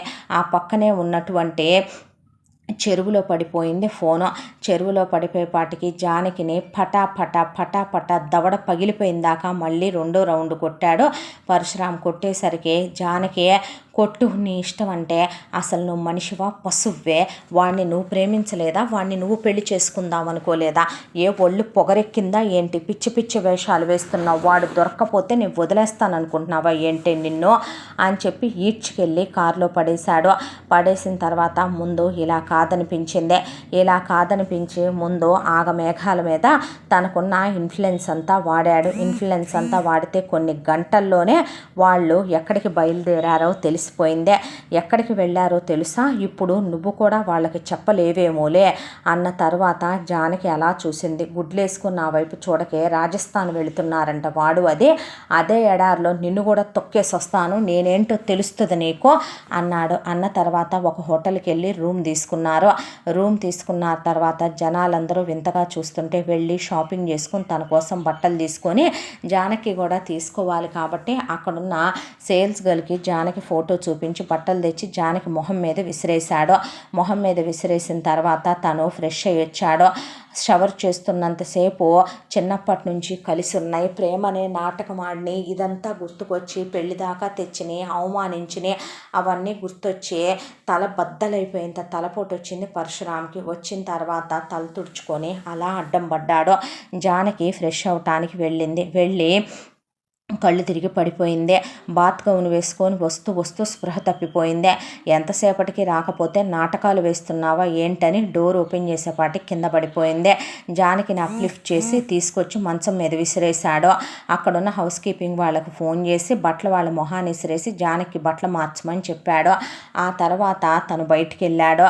బట్టలు మార్చిన తర్వాత ఫుడ్ పెట్టమంటే ఫుడ్ పొట్లాలు జానకి మొహం మీద విసిరేసిన తర్వాత అక్కడున్న డాక్టర్ వచ్చి సెలైన్ పెట్టి తను కొంచెం కేర్ఫుల్గా చూసుకోవాలి, మాకు తెలుసులే ఆ సంగతి వెళ్ళమని. ఆ తర్వాత జానకి స్పృహలోకి రాగానే జానకిని లేపి మళ్ళీ కారులో విసిరేసి రాజస్థాన్ అంట పదా వెళదామంటే, ఎలా తెలిసింది నీకు ఇదే, నువ్వు ఫోన్లోంచి మెసేజ్లు పెట్టి ఫోన్లు చేస్తే లాస్ట్ కాల్ నీ ఫోన్లోంచి ఎక్కడికి వెళ్ళిందో లొకేషన్ ట్రేస్ అవుద్ది కదే, నాకు నీకున్న తెలివితేటలు నీకుంటే నాకున్న తెలివితేటలు నాకుండవా ఏంటే, వాడి ఫోను వాడడు కరెక్టే, నాకు తెలుస్తుంది కరెక్టే, కానీ నీ ఫోన్ అయితే నువ్వు ఇక్కడి నుంచి పెట్టావుగా, వాడు ఎక్కడికి వెళ్తున్నాడనేది ఆ మాత్రం తెలుసుకోలేకుండా నేను లేనులే కానీ పద అన్నాడు పరశురాం. అనేపాటికి జానకి నోట్లోంచి మాట రాలేదు. ఇక ఆ తర్వాత వీళ్ళు బయలుదేరి వెళుతూ ఉండగా ఇక ఒక చోటకి వెళ్ళారు. వెళ్ళిన తర్వాత ఎంతకాలం ఇలా, ఎక్కడి వరకు వెళ్ళి వెతుకుతావు, ఇలా దొరికితే ఏం చేద్దామనుకుంటున్నావు? ఇప్పటికైతే నేనేమీ ఆలోచించలేదు, కానీ దొరికిన తర్వాత నేనేం చేస్తాను అనేది నువ్వు మాత్రం ఖచ్చితంగా చూస్తావు అన్నాడు. అన్న తర్వాత అక్కడికి దగ్గరలో ఒక గుడి, ఆ గుడి చాలా ప్రశాంతంగా ఉంది. డ్రైవ్ చేసి చేసి చేసి అలసిపోయాడు పరశురాం. ఆ తర్వాత గుడి ప్రాంగణంలోకి వెళ్ళారు. అక్కడ మనుషులు ఎవరూ లేరు. దాంతో అలా గుళ్ళో స్తంభానికి ఆనుకొని కూర్చున్నవాడల్లా కాసేపటికి అలా పడుకుండిపోయాడు పరశురాం. జానకి కూడా కాసేపటికి పడుకుందే. తెల్లారు లేసేపాటికి జానకి అక్కడ లేదు. చుట్టూ చూసేపాటికి ఎక్కడికి వెళ్ళిందా అని కనిపించలా. మళ్ళీ గుడి దగ్గరికి తిరిగి వచ్చేపాటికి గుడి దగ్గరే ఉంది.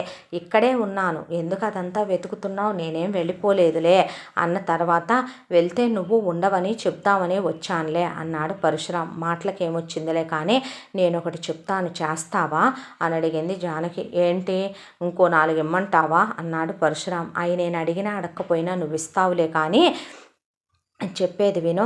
ఇదిగో తాళి, దీనికోసమే వెళ్ళాను. దేనికి ఇప్పుడు ఇదే? నువ్వు నన్ను పెళ్లి చేసుకో అందే. అంటే పిచ్చగా ఉందా నీకు అన్నాడు పరశురాం. ఎందుకు చేసుకో?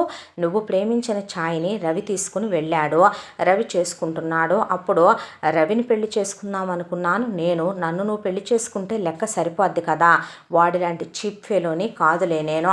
మనసులో ఒకళ్ళని పెట్టుకొని శరీరం ఒకళ్ళతో ఇది చేసుకోవటానికి నేను పశువుని కాదు, విటుణ్ణి కాదే అన్నాడు. మరి అలాంటప్పుడు మనసులో రవిని పెట్టుకొని ఛాయ్ నిన్ను పెళ్లి చేసుకుంటే ప్రతిరోజు నువ్వు ఛాయ్తో కాపురం చేస్తే ఏమవుతావు నువ్వు ఛాయ్కి? ఛాయ్ ఏమవుద్ది నీకు అని అడిగింది జానకి. అడిగేపాటికి పిచ్చగా ఉందా?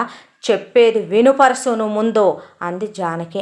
ఎప్పుడూ జానకి అంత పెద్దగా మాట్లాడటం విన్న పరశురాం అలా నిలబడిపోయాడు. ఏరా, ఎందుకు చేసుకో పెళ్ళి? వీటన్నిటికీ కారణం ఎవరో తెలుసా? ఒకళ్ళు అనుకుంటున్నావా? అందరికన్నా ఎక్కువ ఎవరో తెలుసా? నువ్వు. ఏం తెలుసురా నీకు అసలు? ఎంతసేపు నువ్వు అనుకున్నది జరిగిపోవాలి, నువ్వు అనుకున్నది జరిగిపోతే చాలు, అంతా కరెక్ట్ అనుకుంటావు. మూర్ఖుడివిరా నువ్వు, శాడిస్టువిరా నువ్వు, సైకోవిరా నువ్వు. అసలు ఇదంతా జరగటానికి కారణం నువ్వు కాదు, అసలు వీటన్నిటికీ కారణమే నువ్వు కాదు. తప్పంతా నాదంటున్నావా? కారణం అంతా నాదంటున్నావా? కాదని నువ్వు చెప్పగలవా? నీ మనస్సాక్షి మీద ఒట్టేసి చెప్పు ఒక్కసారి. నేను ఒకటి చెప్పనా నీకు అర్థమయ్యేలా? ఫస్ట్ నుంచి ఇంతే మీ ఇంట్లో జరిగేయన్నే. ఏమనుకుంటున్నావురా? మీ అమ్మమ్మ చనిపోయిన తర్వాత మీ తాతయ్య ఎక్కడ మరొక పెళ్లి చేసుకుంటే వచ్చిన సవితి తల్లి కూతుర్ని సరిగ్గా చూడదో, సవితి ప్రేమ అందిస్తుందోనని పెళ్లి చేసుకొని మహానుభావుడు ఆయన. చేతి పచ్చబొట్టులో చివరికి భార్య ఫోటో పక్కన పెట్టుకొని గోడల మీద ఫోటోల్లో భార్య ప్రేమను వెతుక్కుంటున్న మహానుభావుడికి పుట్టాల్సిన కూతురేనా మీ అమ్మ? ఏం తెలుసురా మీ అమ్మ గురించి నీకు మూర్ఖత్వం, మొండితనం తప్ప ఏ రోజైనా ఎవరి గురించి అయినా పట్టించుకోవటం, అసలు ఎవరేంటనేది తెలుసుకోవటం చేతైతేనేగా మనిషిలా పుట్టిన పశువ్వి నువ్వు. ఎంతసేపు నీ గురించి నువ్వు సెల్ఫిష్గా ఆలోచించుకోవటం తప్ప నీ చుట్టూ ఏం జరుగుతుందో తెలుసుకోగలిగితే అసలు నీ బ్రతుకు ఎలా ఎందుకుంటుందిరా అంది జానకి.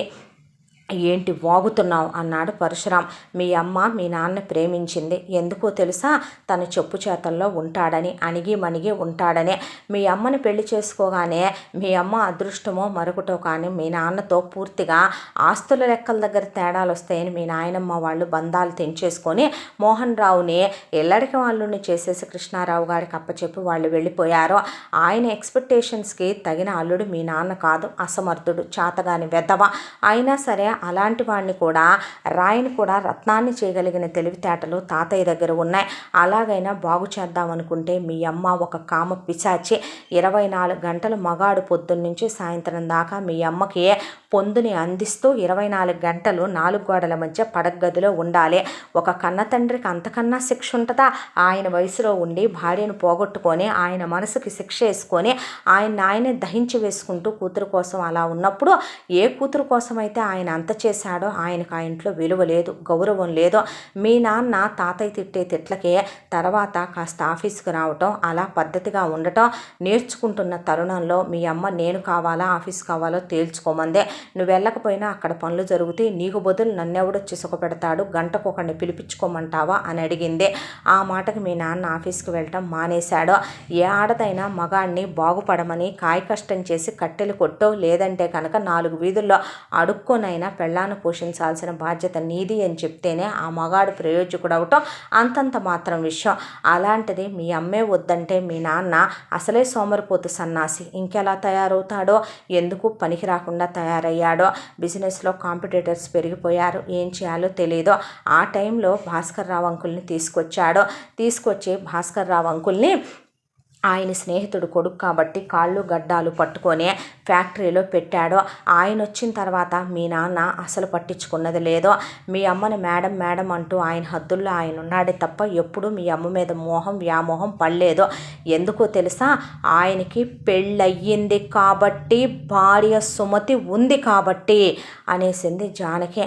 షాక్ అయి చూశాడు పరశురాం. ఏ నిర్ఘాంతపోతున్నావా? భాస్కర్ రావు అంకులకి పెళ్ళయిందంటే ఎస్, అబ్సల్యూట్లీ నేను చెప్పేది రైట్. ఆయన భార్య పేరు సుమతి. ఆవిడ నాకు మేనత్త వరుస అవుతుంది. మా నాన్న ఆవిడకి అన్నయ్య వరుస అవుతాడు. ఆవిడే మా నాన్నని భాస్కర్ రావు గారు మీ ఫ్యాక్టరీలో చేరిన తర్వాత మా నాన్న ఉద్యోగం లేక ఇబ్బంది పడుతున్నాడని మా అమ్మని పెళ్లి చేసుకొని తీసుకొచ్చి బ్రతిమిలాడి కృష్ణారావు గారు నా ఫ్యాక్టరీలో ఉద్యోగంలో పెట్టించిన తర్వాత ముందు నువ్వు పుట్టిన తరువాతే భాస్కర్ రావుకి సుమతికి, ఆ తరువాత నువ్వు అనుకుంటున్నావే బ్రదర్హుడ్ ఇచ్చాను, ఇదిచ్చానని నువ్విచ్చేదేంట్రా? వాడు నీకు హాఫ్ బ్రదరు. రవి ఎవరో తెలుసా? భాస్కర్ రావు గారి రక్తం పంచుకొని పుట్టిన కన్న కొడుకు అని చెప్పేపాటికి పరశురాం అలాగే నిర్ఘాంతపోయాడు. ఎవరనుకుంటున్నావు మరి? రవి సంవత్సరం పిల్లాడి వరకు వాళ్ళమ్మ బ్రతికే ఉంది. ఆ తర్వాత ఆయన వెళ్ళొద్దు అంటున్నా వినకుండా బంధువుల పెళ్ళికి వెళ్ళే యాక్సిడెంట్లో సుమతత్త పోయిన తర్వాత రవిని ఎవరూ చూసేవాళ్ళు లేరు. ఆయనే ఒకవైపున బాబును పెట్టుకొని మరో పెళ్లి చేసుకోనని అలాగే ఉండిపోయిన తరుణంలో మీ అమ్మ కామాగ్నికి మీ నాన్న బలైపోయాడు. మీ నాన్న పోయిన తర్వాత మీ అమ్మ చాలా కేర్లెస్గా తిరగటం మొదలుపెట్టింది. ఊరి మీద పడే ఎవడితో ఏ కాలు జారుద్దో, ఎవడితో ఏ కళంకం మోసుకొస్తోనని తాతయ్య భయం ఒక పక్క, ఆస్తి చేజారకూడదనేది ఒక పక్క, ఆస్తి పోతే ఏమైపోతావో, నువ్వెక్కడ అడుక్కు తినిపోతావోననేది ఒక పక్క. దాంతో ఆయనకి మనశ్శాంతి లేదు. ఇక వెతికాడు. ఎవడు చూసినా నీ సెకండ్ హ్యాండ్ అమ్మని, నీ అమ్మ క్యారెక్టర్కి, నీ అమ్మ నోటికి ఒక్కళ్ళు కూడా మీ అమ్మని పెళ్లి చేసుకోమన్నారు. చివరికి మీ నాన్నే పెద్ద డైరీయే రాసుకొని చచ్చాడురా మీ అమ్మ క్యారెక్టర్ గురించి, మీ అమ్మ గురించి. జీవితంలో చేసిన పెద్ద తప్పు మీ అమ్మని ప్రేమించటమేనని మీ నాన్న డైరీలో రాసుకున్న అక్షరాలు చదివితే నీ గుండె పగిలిపోద్దేమో. కుదిరితే తాతయ్య దగ్గర సేఫ్ లాకర్లో ఉంటుంది, ఒకరోజు చదివి చూడు. ఆ తర్వాత మీ అమ్మ పెళ్లి చేసుకోవటానికి ఒప్పుకుంది. కానీ మీ అమ్మకు ఫస్ట్ హ్యాండ్ మొగుడు, ఫస్ట్ హ్యాండ్ మగాడు కావాలి. భాస్కర్ రావుని పెళ్లికి ఒప్పించాడు తాతయ్య. కాళ్ళు గడ్డాలు పట్టుకున్నాడు. కానీ మీ అమ్మ నీకు మాత్రమే అమ్మ అవ్వగలదు, రవికి అమ్మ అవ్వలేదు, ఆ స్థానం ఇవ్వలేదు. భాస్కర్ రావు పెళ్ళైన విషయం మీ అమ్మకు తెలియదు. దాంతో రవిని తీసుకెళ్ళి హాస్టల్లో వేసేశారు. భాస్కర్ రావు గారు అందరి దృష్టిలో పెళ్లి కానట్టే మిగిలిపోయాడు. ఆ తర్వాత మీ అమ్మని పెళ్లి చేసుకున్నాడు. ఎన్ని అవమానాలో తెలుసా? మీ అమ్మ ఆయన్ని అవమానించి పోయిన మీ నాన్నతో పోల్చి ఆయనలా నువ్వు నన్ను తృప్తిపరచలేకపోతున్నావని, సుఖపెట్టలేకపోతున్నావని, నువ్వు ఇంట్లో ఉండట్లేదని, నువ్వు ఆఫీస్కి వెళ్తున్నావని, నువ్వు డబ్బు మనిషివని, నువ్వు డబ్బు తింటున్నావని, నువ్వు స్వార్థపరుడువని ఎన్నో మాటలు తూట్లు పొడి చేసింది ఆయన్నే. ఆయన నీకు సంపూర్ణంగానే తండ్రి ప్రేమ ఇవ్వాలనుకున్నాడు. నిన్న ఆయన నుండి దూరం చేసింది. నాన్న అనొద్దందే, మీరు నువ్వు అని అనమని నేర్పేసిందే. గొప్ప అనుకుంటున్నావా ఏంట్రా నువ్వు? మీరు అనటం. అసలు అలాంటి వాడికి నువ్వు కొడుకువయ్యే అర్హత నీకుంటేనేగా ముందో. నీకోసమని పిచ్చు గింజల్ని కూడబెట్టినట్టు ఆయన రక్తాన్ని చెమటగా మార్చి పగలనక రాత్రనక కష్టపడి మూడో ప్రపంచానికి ఆయన తనకు కొడుకున్నాడనే తెలియకుండా హాస్టల్లో పడేసి ఆయన ప్రేమనంతా నీకే పంచాడు, మీ అమ్మకే పంచాడు. మీ అమ్మ ఏంటో తెలుసా? ఒక వెలయాలు గదిలోకి వెళ్తే విటుడు సుఖపెట్టినట్టుగా ఆయన గదిలోకి వెళ్ళి సుఖపడి వచ్చేదే. నీకు ఒక విషయం తెలుసా? ఇప్పటికీ మీ అమ్మ చేసేది అదే. నీ గదిలో పడుకొని నీకు బెడ్ స్టోరీ స్టోరీస్ చెప్పిన మీ అమ్మ రాత్రంతా మరి అంత విముఖత కలిగి తాతయ్య బలవంతంగా పెళ్లి చేసిందైతే తాతయ్య కళ్ళ ముందే మీ అమ్మ గదుల్లోకి వెళ్ళి శృంగార రాజ్యాల్ని ఏలొస్తుంది ఆయనతో. ఆయన్ని అంతసేపు ఎంత అవమానిస్తుందో తెలుసా, ఎంతమంది మగాళ్ళతో పోలుస్తుందో తెలుసా. ఆడదే కాదు, మగాడు సైతం గుండెల్లో చాలా దృఢంగా ఉండాలేమో నీ అమ్మలాంటి ఆడదాంతో కాపురం చెయ్యాలంటే. అక్కడి నుంచి ఆ తర్వాత రోజులు గడిచిపోతూ వచ్చినాయి. ఇక రవి ఒంటరివాడైపోయాడు, పిచ్చోళ్ళ తయారైపోయాడు. ఒక్కళ్ళకు కూడా ఆయన తన కొడుకున్నాడని చెప్పలేదు. తాతయ్యకి ఈ విషయాలన్నీ తెలిసి రవిని హాస్టల్లో వేసి చదివిస్తుంటే ఆయన వెళ్ళి చూసొచ్చేవాడు. నువ్వు అంత లగ్జరీల్లో, అంత సుఖాల్లో, సంతోషాల్లో మొండిగా పెంకిగా పెరుగుతున్నా రవికి మాత్రం ఒక్క రూపాయి కూడా మీ ఇంట్లో నుంచి భాస్కర్ రావు గారు తీసుకుంది లేదు. ఒక ఎంప్లాయీగా ఆయన జీతం ఎంతో అంతే తీసుకుని ఆయన జీతంలో నుంచి ఆయన కొడుకుని చదివించుకుంటూ వచ్చాడో.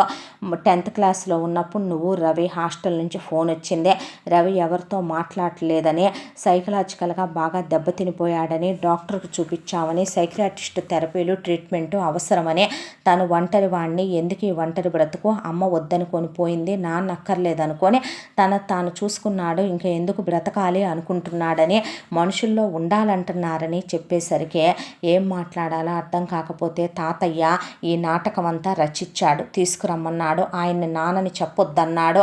చెప్పను అని ప్రమాణం చేశాడు రవి. అంత ప్రేమించాడు అనుకుంటున్నావే, ఛాయకు కూడా తెలియదురా ఇంతవరకు. రవి భాస్కర్ రావు గారు రక్తం పంచు పుట్టిన కొడుకని. ఆ తర్వాత రవిని తీసుకొచ్చారు. రవి నీకు నచ్చాడు, కాకపోతే వాడు నీకన్నా మించిపోవటం మాత్రం నీకు నచ్చదు. వాడెప్పుడు నీకన్నా తక్కువ మార్కులే తెచ్చుకోవాలి. నేనన్నా అలాగని అనలేదా? నువ్వు అనలేదు సరే, కానీ నీకన్నా ఎక్కువ తెచ్చుకొని నిన్నెవరైనా దాటిపోతే మించిపోతే నువ్వు తట్టుకోగలవా పరుసో? నాటకాలు వేయకు, నీ బుద్ధి నాకు బాగా తెలుసు. నువ్వు ఇలా తయారవటానికి కారణం మీ అమ్మే కాదని నేను అన్నా. కానీ నీ బుద్ధి ఏమైందిరా? రాను చదువుకున్నావు, సొసైటీని చూస్తున్నావు, ప్రపంచాన్ని చూస్తున్నావు. తాతయ్య ఎంత చెప్పాడు, భాస్కర్ రావు గారు ఎంత చెప్పాడు, నువ్వేం మారావు? ఆయన్ని మీరు అంటావు. నిజం చెప్పమంటావా? నీకన్న తండ్రే ఉన్నా నిన్నంత ప్రేమగా చూడ్డేమో.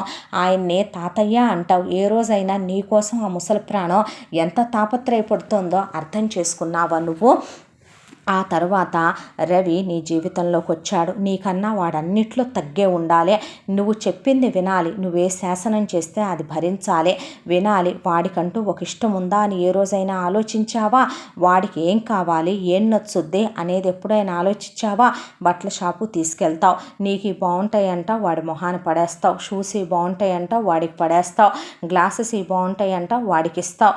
ప్రపంచం దృష్టిలో ఏంటంటే మీరు వాడిని నీతో సమానంగా చూస్తున్నారు, పెంచుతున్నారు అనేది కనపడుద్ది. చివరికి వాడు ఏం తినాలి, ఏ జిమ్కి వెళ్ళాలి, ఎప్పుడు లేవాలి, ఏం చదవాలి అనేది కూడా నువ్వే డిసైడ్ చేసేస్తే వాడు డాక్టర్ చదువుకోవాలనుకున్నాడు, నువ్వు ఇంజనీరింగ్లో జాయిన్ చేసావు.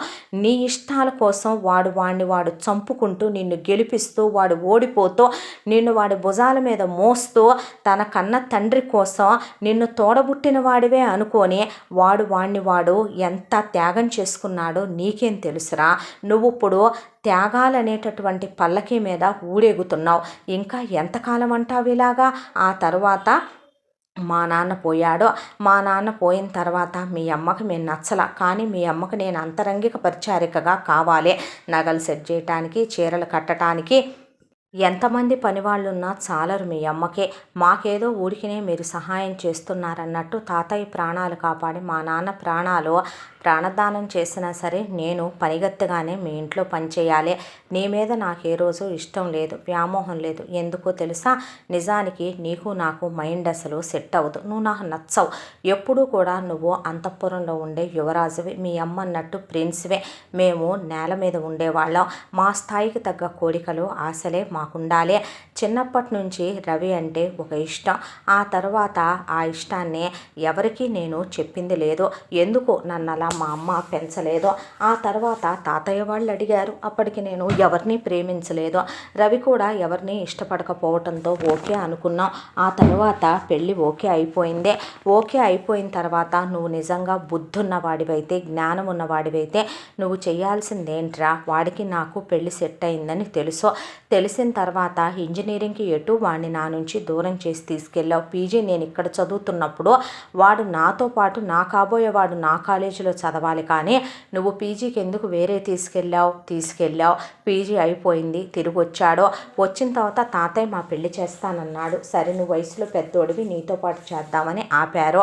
ఆపినప్పుడు మళ్ళీ ఫారెన్ తీసుకెళ్తానన్నావు. కాదని లైఫ్ ఎంజాయ్ చేయాలని తీసుకెళ్ళిన వాడివి 6 నెలలు నీతో ఉంచుకున్నప్పుడు నువ్వు వచ్చేటప్పుడు వాడిని కూడా నీతో తీసుకురావాలిగా. నీకు అక్కడ ఒక ఆడది నచ్చిందే, ఆడదాని పొందు కావాలనిపించిందే. అసలు అమ్మలాంటి క్యారెక్టర్ ఉన్న ఆడదాన్ని చేసుకోకూడదనుకున్నావు. ఛాయ్కి మీ అమ్మకి తేడా ఏంట్రా? మీ అమ్మకి ఛాయే కాది, మీ అమ్మకి నేడే కదరా ఛాయ. మరి అదెలా నచ్చింది నీకు? దాన్ని ఎలా చేసుకుందామనుకున్నావు? చేసుకొని ఎలా హ్యాపీగా ఉందామనుకున్నావు? ఆ తర్వాత రవిని అప్పచెప్పొచ్చావు. ఒక ఆడపిల్లకి ఒక అబ్బాయి పక్కనే ఉండి నీకు ఎలాంటి వాడు నచ్చుతాడు, ఎలాంటి వాడైతే కావాలి అని అడిగేపాటికి దానికి వాడు బాగా ఎక్కేశాడు. నువ్వు నీ క్యారెక్టరు, నీ మాట్లాడే విధానం, నువ్వు చెడ్డవాడివి కాదు పరసు. కాకపోతే ఏంటంటే నిన్ను అర్థం చేసుకోవాలంటే మీ అమ్మలా ఛాయలా ఉండే ఆడవాళ్ళకే నువ్వు అర్థం కావు. నీలో ఉండే నిజాయితీ, నీలో ఉండే పంక్చువాలిటీలు వాళ్ళకు నచ్చవు. కాబట్టి రవిని అది ప్రేమించింది. నీకో విషయం తెలుసా? రవి కోసం అది 3 సార్లు సూసైడ్ అటెంప్ట్ చేసిందే. రవి లేనిది బ్రతకలేనందే. రవి కోసం అది నగ్నంగా ఉంటానంది. రవి కోసం అన్నీ పంచుకుంటానందే. పెళ్లికి ముందే కమిట్మెంట్లకు రెడీ అంది. బెడ్ షేర్ చేసుకోవటానికి రెడీ అందే. అలాంటి ఆడదాన్ని చేసుకొని నువ్వేం చేద్దామని ఇప్పుడు వెళతావు, కొడతావు, తిడతావు. సరే వాడు ఒప్పుకుంటాడు, నన్ను పెళ్లి చేసుకున్నా రవి నాతో బాగానే ఉంటాడు, నీతో మామూలుగా ఉంటాడు, లేదా వేరే వెళ్ళిపోతాం దూరంగా. ఇప్పుడైనా నేను వాడికి అదే చెప్పా, దూరంగా వెళ్ళిపోమన్నా, మళ్ళీ తిరిగి రావద్దన్నా. నీకో విషయం చెప్పమంటావా? చిన్నప్పటి నుంచి రవికి తల్లి ప్రేమ లేదు, తండ్రి ప్రేమనే మీ అమ్మ పుణ్యమా అంట తాతయ్య తీసుకొచ్చేసాడు, అది నీకే దక్కిందే. ఆ తర్వాత రవి అనాథగా పెరిగాడు. 15 ఏళ్ల తర్వాత తిరిగొచ్చిన నువ్వు డామినేటింగ్ తప్ప వాడికి ప్రేమను పంచిన వాళ్ళు ఎవరూ లేరు. ఆ తర్వాత ఒక్కసారిగా వాడి జీవితంలోకి ఛాయ్ వచ్చింది. చచ్చిపోయేంత వాడిని ఒక అమ్మాయి ప్రేమించింది. వాడు తెలియకుండానే ప్రేమలో పడిపోయాడు. ప్రేమ పలానా టైంకే పలానా వాళ్ళ మీదే పలానా క్షణంలోనే కలుగుద్దనేది ఎవరూ చెప్పలేం. అంటే ఎవరు నచ్చితే వాళ్ళతో బరితెగిచ్చి వావి వరుసలు లేకుండా చేశాడ్రా. అంత వావి వరుసలు నీతి జాతి ఉన్నవాడివైతే నువ్వు ప్రేమించిన ఆడదాన్ని నువ్వు సాధించుకోవాలి. ఎక్కడ దుర్యోధనుడు వెళ్ళి కర్ణుణ్ణి మత్స్యయంత్రాన్ని ఛేదించి ద్రౌపదిని తెచ్చి నాకెమ్మన్నట్టుగా నువ్వు రవిని పంపించి నువ్వు వెనకాల కూర్చోవటం ఏంటి? అది సంస్కారవంతుల లక్షణమా? దీన్ని పౌరుషం అంటారా? దీన్నేనా పరువు ప్రతిష్టలు ఉన్నోళ్ళు చేసేది? ఇలాగేనా తాతయ్య నిన్ను పెంచేది? మాటకు ముందు మాటకు వెనక ప్రెస్టేజు వాల్యూస్ గురించి మాట్లాడతారు. నువ్వు మీ అమ్మ మీ నాన్న పోయాడు, ఆయన్ని చేసుకుంది. మీ అమ్మకు మగాడు కావాలి, మగాడు అందించే సుఖం కావాలి. తాతయ్య చేసే త్యాగం మీ అమ్మకి తెలియలా, నీకు తెలియలేదా? మీ అమ్మకు కనుక భాస్కర్రావునిచ్చి పెళ్లి చేయకపోతే మీ అమ్మ ఎవడో ఒకడితో కాలు జారే, ఎవడో ఒకడితో తాళి కట్టించుకొని లేచిపోతే నీ బ్రతుకేమయ్యేది, ఆయన పరువేమయ్యేదే? ఆ క్షణం ఆయన ఆలోచించింది నీ భవిష్యత్తు గురించి. సరైన అమ్మా నాన్నల దగ్గర పెరగకపోతే నీ బతుకు ఎలా తయారయ్యేది? నువ్వు అన్నీ కరెక్ట్ అనుకుంటున్నా మీ అమ్మ పెంపకంలో పెరిగితేనే నువ్వు ఇలా ఏడిసావు. రేపొద్దున మీ అమ్మ ఎవరినో తీసుకొస్తే వాడు డబ్బుల కోసం మీ అమ్మ పొందు కోసం చేసుకుంటే నిన్ను వాళ్ళు ఎలా చూస్తారో, వాళ్ళ పెంపకంలో నువ్వు ఎలా పెరుగుతావు? ఆయన ప్రతి క్షణం ఆలోచించింది నీ గురించే. అది నీకే రోజు పట్టలేదో. భాస్కర్రావు ఎన్ని త్యాగాలు చేశాడో నీకేం తెలుసురా? ఆయన భార్య పోయింది, ఆయన పెళ్లి మీద వ్యామోహం లేదు. మీ అమ్మ అవమానాలన్నీ తీసుకున్నాడు, రవిని కొడుకే కాదనుకున్నాడు. తిరిగి వచ్చిన తర్వాత తన కొడుకునే నువ్వు నాన్న అని పిలవమని నువ్వే తండ్రి భిక్ష పెడుతుంటే వాడికి ఒక తండ్రి మనసు ఎలా ఉండుంటుందంటావు? ఆ తర్వాత ఛాయ్ని వాడు ప్రేమించేశాడు. అంకుల మీద ప్రమాణం చేసి చెప్పు అన్నప్పుడు వాడు మౌనంగా ఉన్నాడు. ఆ మౌనంలో నేను సమాధానాలు వెతికాను. ఛాయ్కి నువ్వంటే అసహ్యం అంట, నువ్వు చెయ్యేస్తే తేళ్ళు జర్లు పాకుతున్నాయంట. మెహందీలో వాడి పేరు, అలాగే వాడి పేరు టాటూ పొడిపించుకుంది. ఎక్కడో తెలుసా? నీకు చెప్పకూడని చోట తను టాటూ వేయించుకుందే. తను వాడిని ఎంత ప్రేమిస్తోందే, వాడికి ఉంగరం పెట్టింది. వాడు ఆ ఉంగరం కుడివేలు కుంచుకొని ఎడం చేతికి నాతో ఉంగరం పెట్టించుకున్నాడు. అది నీతో ఉంగరం పెట్టించుకోవటం ఇష్టం లేకుండా ఎడం చేయించింది. అలాంటి ఆడదాన్ని చేసుకొని నువ్వేం చేస్తావు? ఇప్పుడు పంతానికి తీసుకొస్తావు, పెళ్లి చేసుకుంటావు, అనుభవిస్తావు. ఆ తర్వాత ఎదురుగా రవి ఉన్నా లేకపోయినా మీ అమ్మ ఎలాగైతే భాస్కర్ రావును అవమానిస్తూ ఉందో అలాగే నిన్ను రవితో పోల్చి నువ్వు రవిలా సుఖపెట్టలేవని, రవంత మగతనం నీకు లేదని, రవంత మగాడివి నువ్వు కాదని ఊరందరి ముందు మీ అమ్మ చెప్పుకుంటుంది చూడు. అలాగే చెప్తే నువ్వు తీసుకోగలవా? తీసుకోలేవు కదో. ఎందుకంటే వాళ్ళకు మొదటి నుంచి తగ్గి ఒరిగి బ్రతకటం అలవాటు కాబట్టే, నీకు అది అలవాటు లేదు కాబట్టే. నా విషయం అంటావా, ఇప్పుడు ఇందాక నుంచి అంటున్నావు నువ్వు పెళ్లి చేసుకోవాలనుకున్నావు వెళ్ళిపోయారనే, మనసులో ఛాయను ఉంచుకొని వాడు నాతో చేసేది ఏంట్రా, కాపురమా? కాదు కదూ, వ్యభిచారం కాదు. అలా నేను ఆ పెళ్లి చేసుకున్నా సుఖంగా ఉండగలనా? నీకు సిగ్గు లేకపోయినా నాకుందే. ఒక్క విషయం చెప్పమంటావా, వీటన్నిటికీ మొదలైందే మీ అమ్మ దగ్గర. మీ అమ్మ దగ్గర నుంచి అది అంటువ్యాధిలా పాకుతూ వెళ్ళింది. మీ అమ్మకి ఏమీ తీసిపోయింది కాదు ఛాయ నోటి ముందు వాళ్ళ అమ్మ నాన్న అక్కే దిగదుడుపో, వాళ్లే మూసుకొని వచ్చి నుంచున్నారు ఛాయ రమ్మనమంటే. కాదు కూడదని నువ్వు ఏం సాధిద్దామనుకుంటున్నావు? నువ్వు ఒక తప్పు చేయలా. నా నుంచి రవిని దూరం చేసిందే నువ్వు. ఆ తర్వాత అక్కడికి తీసుకెళ్ళావు. నాకెందుకని చెప్పావా? అసలు వాడిని వదిలిపెట్టి రావటం ఏంటి? నీ ప్రేమను నువ్వు సాధించుకోవాలి. ఆ అమ్మాయి మనసులో నువ్వు స్థానం సంపాదించాలి. అది మంచిదా కాదా, కరెక్టా అవునా కాదా నువ్వు డిసైడ్ అవ్వాలి. వాడు డిసైడ్ చేయటం ఏంటి? అక్కడ అన్నీ నీకు వాడు చెప్పటం ఏంటి? అసలు వీటన్నిటికీ పాత్ వేసుకొచ్చిందే నువ్వు, తప్పుకి అంకురార్పణ చేసిందే నువ్వు. మళ్ళీ ఇదంతా నా వల్ల జరిగిందా, నేనా కారణమని వాళ్ళని తీసుకొచ్చి కొట్టి తిడితే ఏదో సాధించేస్తాను అనుకుంటున్నావా నువ్వు? తప్పు. నీకు ఒకటి చెప్పమంటావా, మనం ఒక్కటే అనుకోవాలి ఎప్పుడైనా కూడా. పైనున్నవాడు ఒక్కొక్కళ్ళ నుదుటి రాత ఒక్కొక్కలా రాసేస్తాడు. వాడు చాలా ఇచ్చేశాడురా రవి ఇప్పటికే నీకోసం. వాడి నాన్ననిచ్చేశాడు, ప్రేమనిచ్చేశాడు, వాడి ఇష్టాలనిచ్చేశాడు. ఇంకా వాడిని బ్రతకనివ్వు. వాడికి నువ్విచ్చిందేమీ, నిన్ను ప్రాణంగా ప్రేమించే అమ్మాయినేమీ వాడు లేపుకెళ్ళలేదు, నీ పెళ్ళాన్నేమీ వాడు తీసుకెళ్ళలేదు. ఇష్టపూర్వకంగా మనఃపూర్వకంగా నిన్ను అసహించుకొని వాడిని కావాలనుకున్న ఆడదాన్నే కదా వాడు తీసుకొని వెళ్ళిపోయాడు. ఇక ఇంత చెప్పిన తర్వాత కూడా నేను మారను అంటే ఇక నీ ఇష్టం, నువ్వేం చేసుకుంటావో అనే జానకి నీకు తెలియాలనే ఈ తాళి తీసుకొచ్చాను. నిజంగా నాకు జీవితంలో ఒకసారి జరిగింది తీసుకోవటానికి నా గుండెకి శక్తి చాలట్లేదు. నా బతుక్కి పెళ్ళి ఒకటే తక్కువ అని అమ్మవారి పాదాల దగ్గర తాళి పడేసి వెళ్ళి కారులో కూర్చుంది. చాలాసేపటికి పరశురామ్ వచ్చి కారులో డ్రైవింగ్ సీట్లో కూర్చున్నాడు. అలా కారు వెళ్ళిపోతుంది. ఎక్కడికి వెళ్తోందో ఎటు వెళ్తోందో తెలియదు. సార్ ఇక్కడున్నారంట అని ఫోన్ వచ్చింది పరశురామ్కి. వచ్చిన తర్వాత వదిలేయండి అన్నాడు.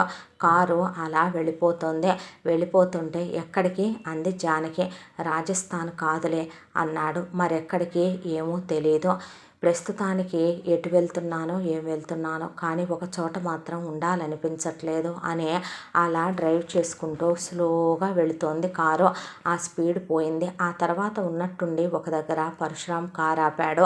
ఆపిన తర్వాత జానకి వైపు తిరిగి చూసి, జానకి నిన్న ఒక మాట అడగనే నేను అన్నాడు. అడుగు అందే.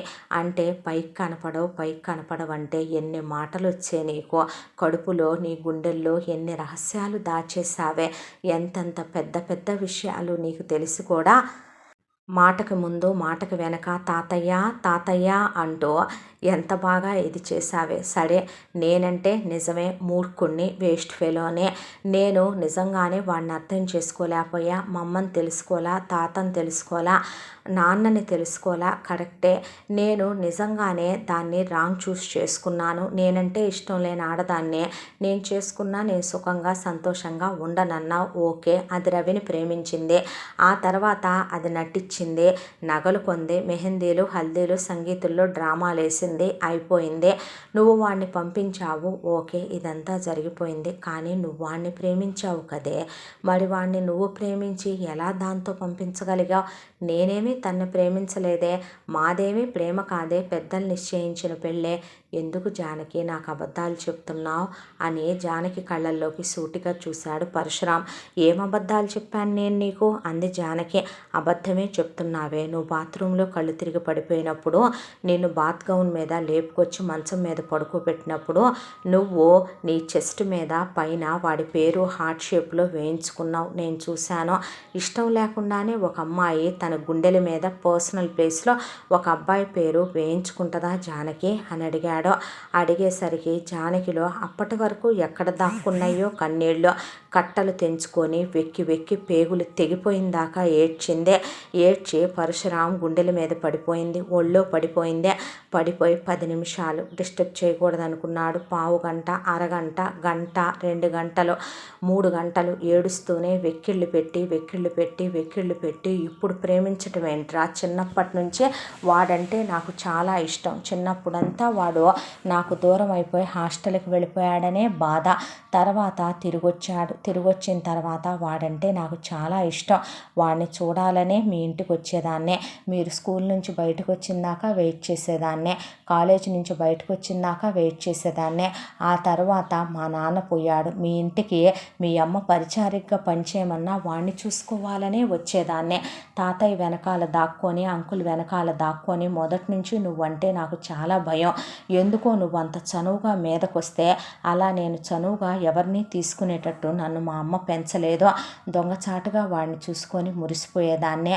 వాడు తింటుంటే నాకు అదొక అద్భుతం, వాడు జుట్టు సరి చేసుకుంటే అదొక అద్భుతం, వాడు మ్యూజిక్ వింటుంటే అదొక అద్భుతం, గాలికి వాడు జుట్టు కదులుతుంటే అద్భుతం, వాడు బుక్ చదువుతుంటే అద్భుతం, వాడు పడుకుంటే అద్భుతం, వాడు బైక్ తోలుతుంటే అద్భుతం. కావాలని కాలేజీ ముందు 5 నిమిషాల ముందే వచ్చి మీ కాలేజ్ దగ్గర నుంచునేదాన్నే. నువ్వు వాడిని తీసుకొని వెళ్తే చూడాలనే, నువ్వు వాడిని నా నుంచి దూరం చేస్తున్నావని నువ్వు పీజీకి తీసుకెళ్ళేటప్పుడు ఎంత ఏడ్చానో నీకేం తెలుసో. వాడికి ఫోన్ చేసి ఎన్ని కబుర్లు చెప్పేదాన్నో. కాకపోతే నేను ఛాయ వాడి కోసం ప్రాణం ఇవ్వగలదో, నేను వాడి కోసం ప్రాణం ఇవ్వగలను. కాకపోతే ఛాయ చేసేటటువంటి పద్ధతి వేరు, నా పద్ధతి వేరు. నన్ను అలా మా అమ్మ పెంచలేదు. పెళ్ళికి ముందే ఒక మగాడికి ఏదైనా ఇవ్వగలిగినంత స్థితిలో నేను లేను. అందుకే మా మధ్య ఎప్పుడూ ఐ లవ్ యూ చెప్పుకోవటాలు, ఓ ముద్దు హగ్గులు లాంటివి అవసరమని నాకే కాదు వాడికి కూడా అనిపించలేదేమో. నా ప్రేమను నేను ఇంతే చూపించగలను. ఒక ఆడపిల్ల ఆత్మాభిమానంతో ఉండాలనే మా అమ్మ నాన్న నేర్పింది నేను నేర్చుకున్నాను. ఆత్మాభిమానాన్ని తాకట్టు పెట్టేంత నేను దిగజారలేకపోయాను. ఒక మగాడితో లేచిపోయేంత నేను చేయలేకపోయాను. నిజం, నేను వాడిని ప్రాణం కన్నా ఎక్కువగా ప్రేమించాను కాబట్టే వాడికి ఐ లవ్ యూ కూడా పెళ్ళయ్యాకే చెప్పాలని ఆ టాటూ వేయించుకున్నా.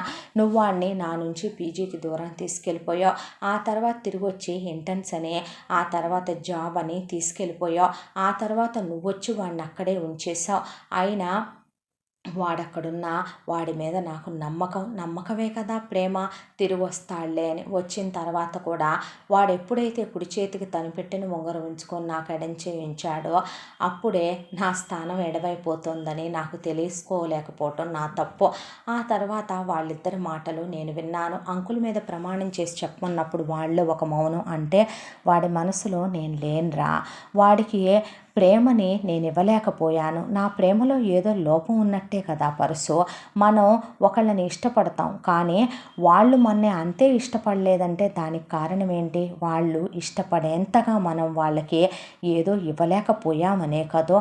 ఆ విషయంలో నేను ఓడిపోయాను. ఆ విషయంలో ఛాయ గెలిచిందే. వాడు ఇష్టపడేదేగా వాడిని ప్రేమించినప్పుడు నేను వాడికి ఇచ్చేయాలి. ప్రేమ అంటే అదే కదూ. అందుకే వాడిష్టపడ్డ ఛాయని వాడికే ఇచ్చి పంపించేశాను. నువ్వు కొన్నాళ్ళకి మర్చిపోతావు, ఎందుకంటే నువ్వు ఛాయని నిజానికి పంతంతో సాధించాలనుకున్నావే కానీ ప్రేమించలేదు. వాడు నిజంగా చిన్నప్పటి నుంచి ఏ ప్రేమకి నోచుకోలేదు కాబట్టి వాడికి నా ప్రేమలో ప్రేమ కనిపించలేదు. తన కోసం ప్రాణం ఇచ్చేంత ఇది చేసింది కాబట్టి ఛాయలోనే కనిపించింది. వెళ్ళిపోనిమ్మని పంపించేసా, మళ్ళీ రావద్దని చెప్పా అని వెక్కి అలా ఏడ్చి అలా పరశురాం గుండెల మీద పడిపోయింది జానకి. డిస్టర్బ్ చెయ్యాలనిపించలా. కళ్ళల్లో నీళ్లు మొట్టమొదటిసారి తనకు తెలియకుండానే పుట్టి బుద్ధిరిగాక ఎవరైనా ఏడుస్తుంటేనే అసహ్యం తనకి. తన కళ్ళల్లో నుంచి పెళ్ళుపుకొచ్చేస్తున్నాయి పరశురాంకి నీళ్లు. ఒక అమ్మాయి ప్రేమ ఇలా కూడా ఉంటుందా అని, ఎంత అద్భుతంగా ప్రేమించగలదా అని, ఆ ప్రేమని ఎలా చంపేసుకుందో అర్థం కాక కళ్ళల్లో నీళ్లు కారిపోయినాయి. ఆ తర్వాత అలా చాలాసేపటికి ఊపితే జానకి అంటోంది, పడుకోనివ్వు ప్రశాంతంగా అని. అలా వెళ్తూ ఉండగా జానకి లేచింది. సారీ అంది. ఎందుకే అన్నాడు. ఎక్కడికి వెళ్తున్నావు అంటే రాజస్థాన్ కాదన్నాగా అని తాతయ్యకి ఫోన్ చేసి, తాతయ్య వాళ్ళు ఎక్కడున్నారో వెతికిచ్చు. ఏరా అన్న తర్వాత ఎవరో దిక్కులేని వాళ్ళలా అనాథల్లా వెనక నుంచి ఎవరు తరుగుతున్నారా, ఎవరికి దొరికిపోతామా అనే భయంతో వాడలా వెళ్ళటం కరెక్ట్ కాదు. వాడెక్కడున్నా తనతో సహా వెతికి తెప్పించు తాతయ్య, వాళ్ళిద్దరికీ పెళ్లి చేసేద్దాం. ఆ తర్వాత వాడి లైఫ్ వాడు చూసుకుంటాడు. ఏంటి నువ్వే ఇవన్నీ అనేది? నేను మనిషిలేలే తాత. ఇంతకీ పిల్లలా ఉందరా? బాగానే ఉందే, కావాలంటే మాట్లాడు. బాగున్నాను తాత అన్న తర్వాత మరి మీరెప్పుడు వస్తారో అది నాకు తెలియదులే, కానీ ఇదైతే సేఫేలే. మరి నువ్వు వాళ్ళని వెతికిచ్చే పనిలో ఉండని పరశురాం ఫోన్ పెట్టేశాడు. ఎక్కడికి? మనసేం బాలేదు, ఇంత పెద్ద పెద్ద డిస్టర్బెన్స్లు ఎప్పుడు తీసుకోలేదే, అందుకే అలా వెళదామని. వీటిని అన్ప్లాన్ ట్రిప్స్ అంటారులే. ఇలా వెళ్తే ఎక్కడో ఓ చోట మన మనసుకు ప్రశాంతత దొరుకుద్ది, అప్పుడు తిరిగి ఇంటికి వెళ్దాంలే అన్నాడు పరశురాం. ఆ తర్వాత జానకి ఏమీ మాట్లాడలేదు. నిజానికి పరశురాము దాన్నంత సీరియస్గా తీసుకోవాలనుకోలేదు, కానీ ఎంతమంది త్యాగాలు తన కోసం చేశారన్నదే డిజర్వ్ చేసుకోలేకపోతున్నాడు. జానకిని మామూలు మనిషిని చెయ్యాలి, ఇప్పుడు నెక్స్ట్ ఏం చేయబోతున్నావే అని అడిగాడు. ఏముంది చేయటానికి, ఇంకా ఇక్కడ నుండి వెళ్ళిన తర్వాత మళ్ళీ జాబు, ఆ తర్వాత ఏమో ఇంకా ఆలోచించలేదురా అంది జానకి. ఆ తర్వాత ఇక అక్కడి నుంచి అలా అన్ప్లాన్ ట్రిప్లో వెళ్తూ ఎక్కడ ఏ ప్లేస్ నచ్చితే అక్కడ టెంట్ వేసుకుంటూ హోటల్లో దిగుతూ నచ్చిన ఫుడ్డులు తింటూ జానకిని నవ్విస్తూ ఎంజాయ్ చేస్తూ సరదాగా ఉంటూ ఆట పట్టిస్తూ జానకి చిన్నపిల్లలతో ఆడుకుంటూ ముసలి వాళ్ళతో ఆడుకుంటూ జానకిని కొన్ని ఆర్ఫన్లకు తీసుకెళ్ళి ప్రపంచాన్ని చూపిస్తూ గ్రీనరీని చూపిస్తూ జానకి ఎప్పుడూ తిన్న ఫుడ్లు తినిపిస్తూ అలా జానకి కోసం షాపింగ్ చేస్తూ అలా సరదాగా తీసుకెళ్తూ జానకిని మామూలు మనిషిని చేసుకురావటం మొదలుపెట్టాడు పరశురాంకి బాగా తెలిసింది జానకి డిప్రెషన్లోకి వెళ్ళిందని. ఒక సిటీకి వెళ్ళిన దగ్గర మాల్లో టాటూది కనపడితే ఇప్పుడే వస్తానని జానకి వెళితే పరశురాంకి భయం వేసి లోపలికి వెళ్ళాడు. దీన్ని రిమూవ్ చేయాలని అడిగింది అక్కడ అమ్మాయినే. అయితే 7 సిట్టింగ్స్ పడతాయి అంది. లేదు, వెంటనే తీసేయాలి.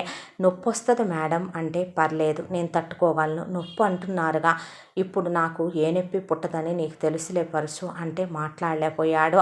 జానకి టాటూ రిమూవ్ అయిపోయింది. ఆ తర్వాత జ్వరం వచ్చింది. తనే దగ్గరుండి చూసుకున్నాడు. అక్కడి నుంచి చాలా బాగుండే ఒక గ్రీనరీ ఉండే ప్లేసు తీసుకెళ్ళాడు. అక్కడ ఇద్దరూ కలిసి చాలాసేపు ఆ కాటేజ్ దగ్గర గడిపారు. జానకి అక్కడున్న చిన్నపిల్లలతో ఆడుకుంటుంటే ఎందుకో అప్పటి వరకు చిన్నప్పటి నుంచి జానకిని ఎప్పుడూ తను అలా చూసెరగడు. జానకిలో ఒక అందం, ఆ జడలోనే, ఆ పువ్వుల్లోనే, ఆ చుడీదారుల్లోనే, ఆ పట్టీల్లోనే జానకిలో ఏదో తెలియని ఒక అద్భుతం. నిజానికి తను ఎంతకాలం అది గ్రహించలేకపోయాడా? తనది కాదని జానకిని ఆ దృష్టితో చూడలేకపోయాడా? ఇప్పుడు జానకి ఎవరిది కాదో, జానకి మనసులో ఎవరూ లేరు, జానకి మనసు ఎవరికీ అర్పించలేదు. తను జానకిని ఎందుకు ఇష్టపడకూడదు, ఎందుకు ప్రేమించకూడదు, ఎందుకు పెళ్లి చేసుకోకూడదు అనిపించింది. జానకి ఎందుకు అలా అయిపోవాలి అనిపించింది. ఆ తర్వాత చిన్నపిల్లలతో అలా నీళ్ళల్లో చాలాసేపు ఆడుకున్న కాటేజ్కి వచ్చారు. కరెంటు పోయింది. కరెంటు పోతే పరశురాం ఎక్కడికే అన్నాడు. నా సెల్ ఫోన్ కూడా కనపట్లేదు అన్నాడు. నీకు కరెంటు పోతే భయమా పరశు అని జానకి ఆట పట్టించి ఆ తర్వాత క్యాండిల్ వెలిగించింది. ఆ క్యాండిల్ వెలుతురులో జానకిని అప్పటి వరకు చూడనే ఏదో అందం. ఆ వైట్ డ్రెస్సులో ఆమె పెదవులు అదురుతుండగా బయట చల్లటి గాలి, మొహం మీద పడుతున్న సన్నటి చినుకులు చూసి అప్పటి వరకు ఎప్పుడూ చెలించనే పరశురాం హృదయం చెలించి వెళ్ళి జానకిని గట్టిగా పట్టుకుని నడుముని దగ్గరికి లాగి ఆమె పెదవుల మీద గట్టిగా ముద్దు పెట్టుకున్నాడు. అంతే. జానకికి ఒక నిమిషం అర్థం కాలేదు. పావు గంట సేపు ఆ ముద్దు సమయం గడిచిపోయింది. తేరుకున్న జానకి ఆ తర్వాత మాట్లాడలేకపోయింది. పరశురాం అక్కడి నుంచి పక్కనే ఉన్నటువంటి ఓపెన్ ప్లేస్ ఉంటే వెళ్ళి ఆ ఖాళీ ప్లేస్లో నిలబడిపోయాడు. జానకిని ఎలా ఫేస్ చేయాలో అర్థం కాలేదు. జానకి చాలాసేపు ఆలోచించుకొని ఏమైంది వీడికి, పిచ్చి పట్టిందా అనుకొని మొహం కడుక్కొని వచ్చింది. ఆ తర్వాత మంచం మీద అలా పడుకుని నిద్రలోకి జారుకొని అమ్మో రేపు వెళ్ళిపోవాలి, ఒక అమ్మాయి అబ్బాయి అందుకే పెళ్లి కాని వాళ్ళు ఉండకూడదని చెప్తారు, నాయనో రేపు అసలే లేనిపోయింది ఏదన్నా జరిగిందంటే అలివేణ ఆంటీతో యాగటానికైనా అనుకుంది. ఆ తర్వాత తెల్లారి పరశురాం నిద్ర లేచేపాటికి జానకి ముందే లేచి నువ్వు రెడీ అవ్వు అని బయటికి వెళ్ళి నుంచుంది. నవ్వొచ్చింది పరశురాంకి. ఆ తర్వాత రెడీ అయ్యి రాగానే నేను టిఫిన్ చేశాను నువ్వు చేసే అని మొహం వైపు కూడా చూడటల్లా. ఏమైంది నీకు? లగేజీ కారులో పెట్టేసా, వెళ్దాం పద. తాతయ్య కల్లోకి వచ్చాడు, అంకుల్ కల్లోకి వచ్చాడు, మా అమ్మ కల్లోకి వచ్చింది, నువ్వు కూడా కల్లోకి వచ్చావు, పద వెళ్దాం అంది జానకి. అన్న తర్వాత నవ్వి సరే కూర్చో అన్నాడు. కూర్చో అన్నాక వెళుతూ ఉండగా ఒకచోట చాలా అందంగా హ్యాండ్మేడ్ ఆర్టికల్స్ చేసి అమ్ముతున్నారు. నచ్చాయా అన్నాడు. అటే చూస్తుంటే జానకినే తల ఊపిందే. సరే తీసుకుందాం పద అనేపాటికి అక్కడ క్రౌడ్ చాలా ఎక్కువగా ఉండి పరసు కారు డోర్ తీయటానికి కూడా లేదు. జానకి ఈ లోపటి నుంచి గెంతేసిందే. పడతావే అనేలోపు జానకి అలా వెళ్ళింది. కాస్త అక్కడ ఎవరినో చేపట్టుకొని మాట్లాడటం చూసిన పరశురాంకి మనుషులు అడ్డం వచ్చి కనపట్టలేదు. అబ్బబ్బా ఇటు నుంచి దిగటం కుదరట్లేదని జానకి దిగిన వైపు నుంచే దిగి వెళ్ళేలోపు దూరం నుంచి జానకి ఛాయ చేపట్టుకుంటే ఛాయ పరశురామును చూసిందే. ఇప్పుడు పరశు ఇదివరకు ఇట్లా లేడు, చాలా మారిపోయాడు, మీ ఇద్దరికి పెళ్లి చేస్తానంటున్నాడు, నువ్వు ముందు వదులుతావా వదలవా, నువ్వు ముందు వదులుతావా వదలవా అంటోంది ఛాయ. తను నిజంగా మారిపోయాడు, మీ ఇద్దరిని రవేడి ఎక్కడికి వెళ్ళాడు, అటు వెళ్ళాడులే, వదులు నువ్వు ముందు జానకి, నన్ను వదులు అంటుంటే నువ్వు భయపడకు, పరశు ఇప్పుడు చాలా ఫ్రెండ్లీగా ఉంటున్నాడు తెలుసా అనేపాటికి జానకిని ఛాయ ఒక్క తోపు తోస్తే ఆ పక్కనే వచ్చే లారీకి తగిలి ఇంతెత్తున ఎగిరి పడిపోయి ఫ్రాక్షన్ ఆఫ్ సెకండ్స్లో జానకికి చాలా పెద్ద యాక్సిడెంట్ అయ్యింది. అక్కడ జనం గుమ్ముగూడారు. రవి పరిగెత్తుకుంటూ వచ్చాడు.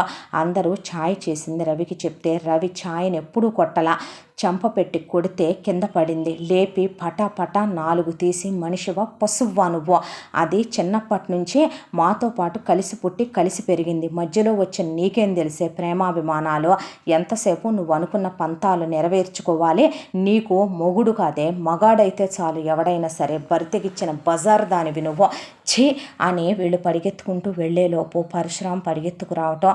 అసలు ఏం జరిగిందో అప్పటి వరకు తెలియలేదో. ఇంతవరకు సంగతి వేరు. ఆ రోజు జానకి మీద చేయి చేసుకున్నాడంటే తను ఆ రోజు ఉన్న మెంటల్ కండిషన్ వేరు. ఇప్పుడు జానకి తను ప్రాణం, జానకిని తను ప్రేమిస్తున్నాడు, పెళ్లి చేసుకోవాలనుకుంటున్నాడు, 100 ఏళ్ల జీవితాన్ని జానకితో ఊహించుకున్నాడు. జానకిని వెంటనే లేపి ఆ దగ్గరలో ఉన్నటువంటి హాస్పిటల్ ఏదని అడిగి ఉడుకులు పరుగుల మీద తీసుకెళ్తే ఎమర్జెన్సీలో జాయిన్ చేసుకున్నారు. వెంటనే కృష్ణారావుకి, అలివేణికి, భాస్కర్ రావుకి ఈ విషయం తెలిస్తే ఆగమేఘాల మీద జానకి వాళ్ళమ్మ సుగుణతో సహా ఫ్లైట్లో బయలుదేరిపోయారు.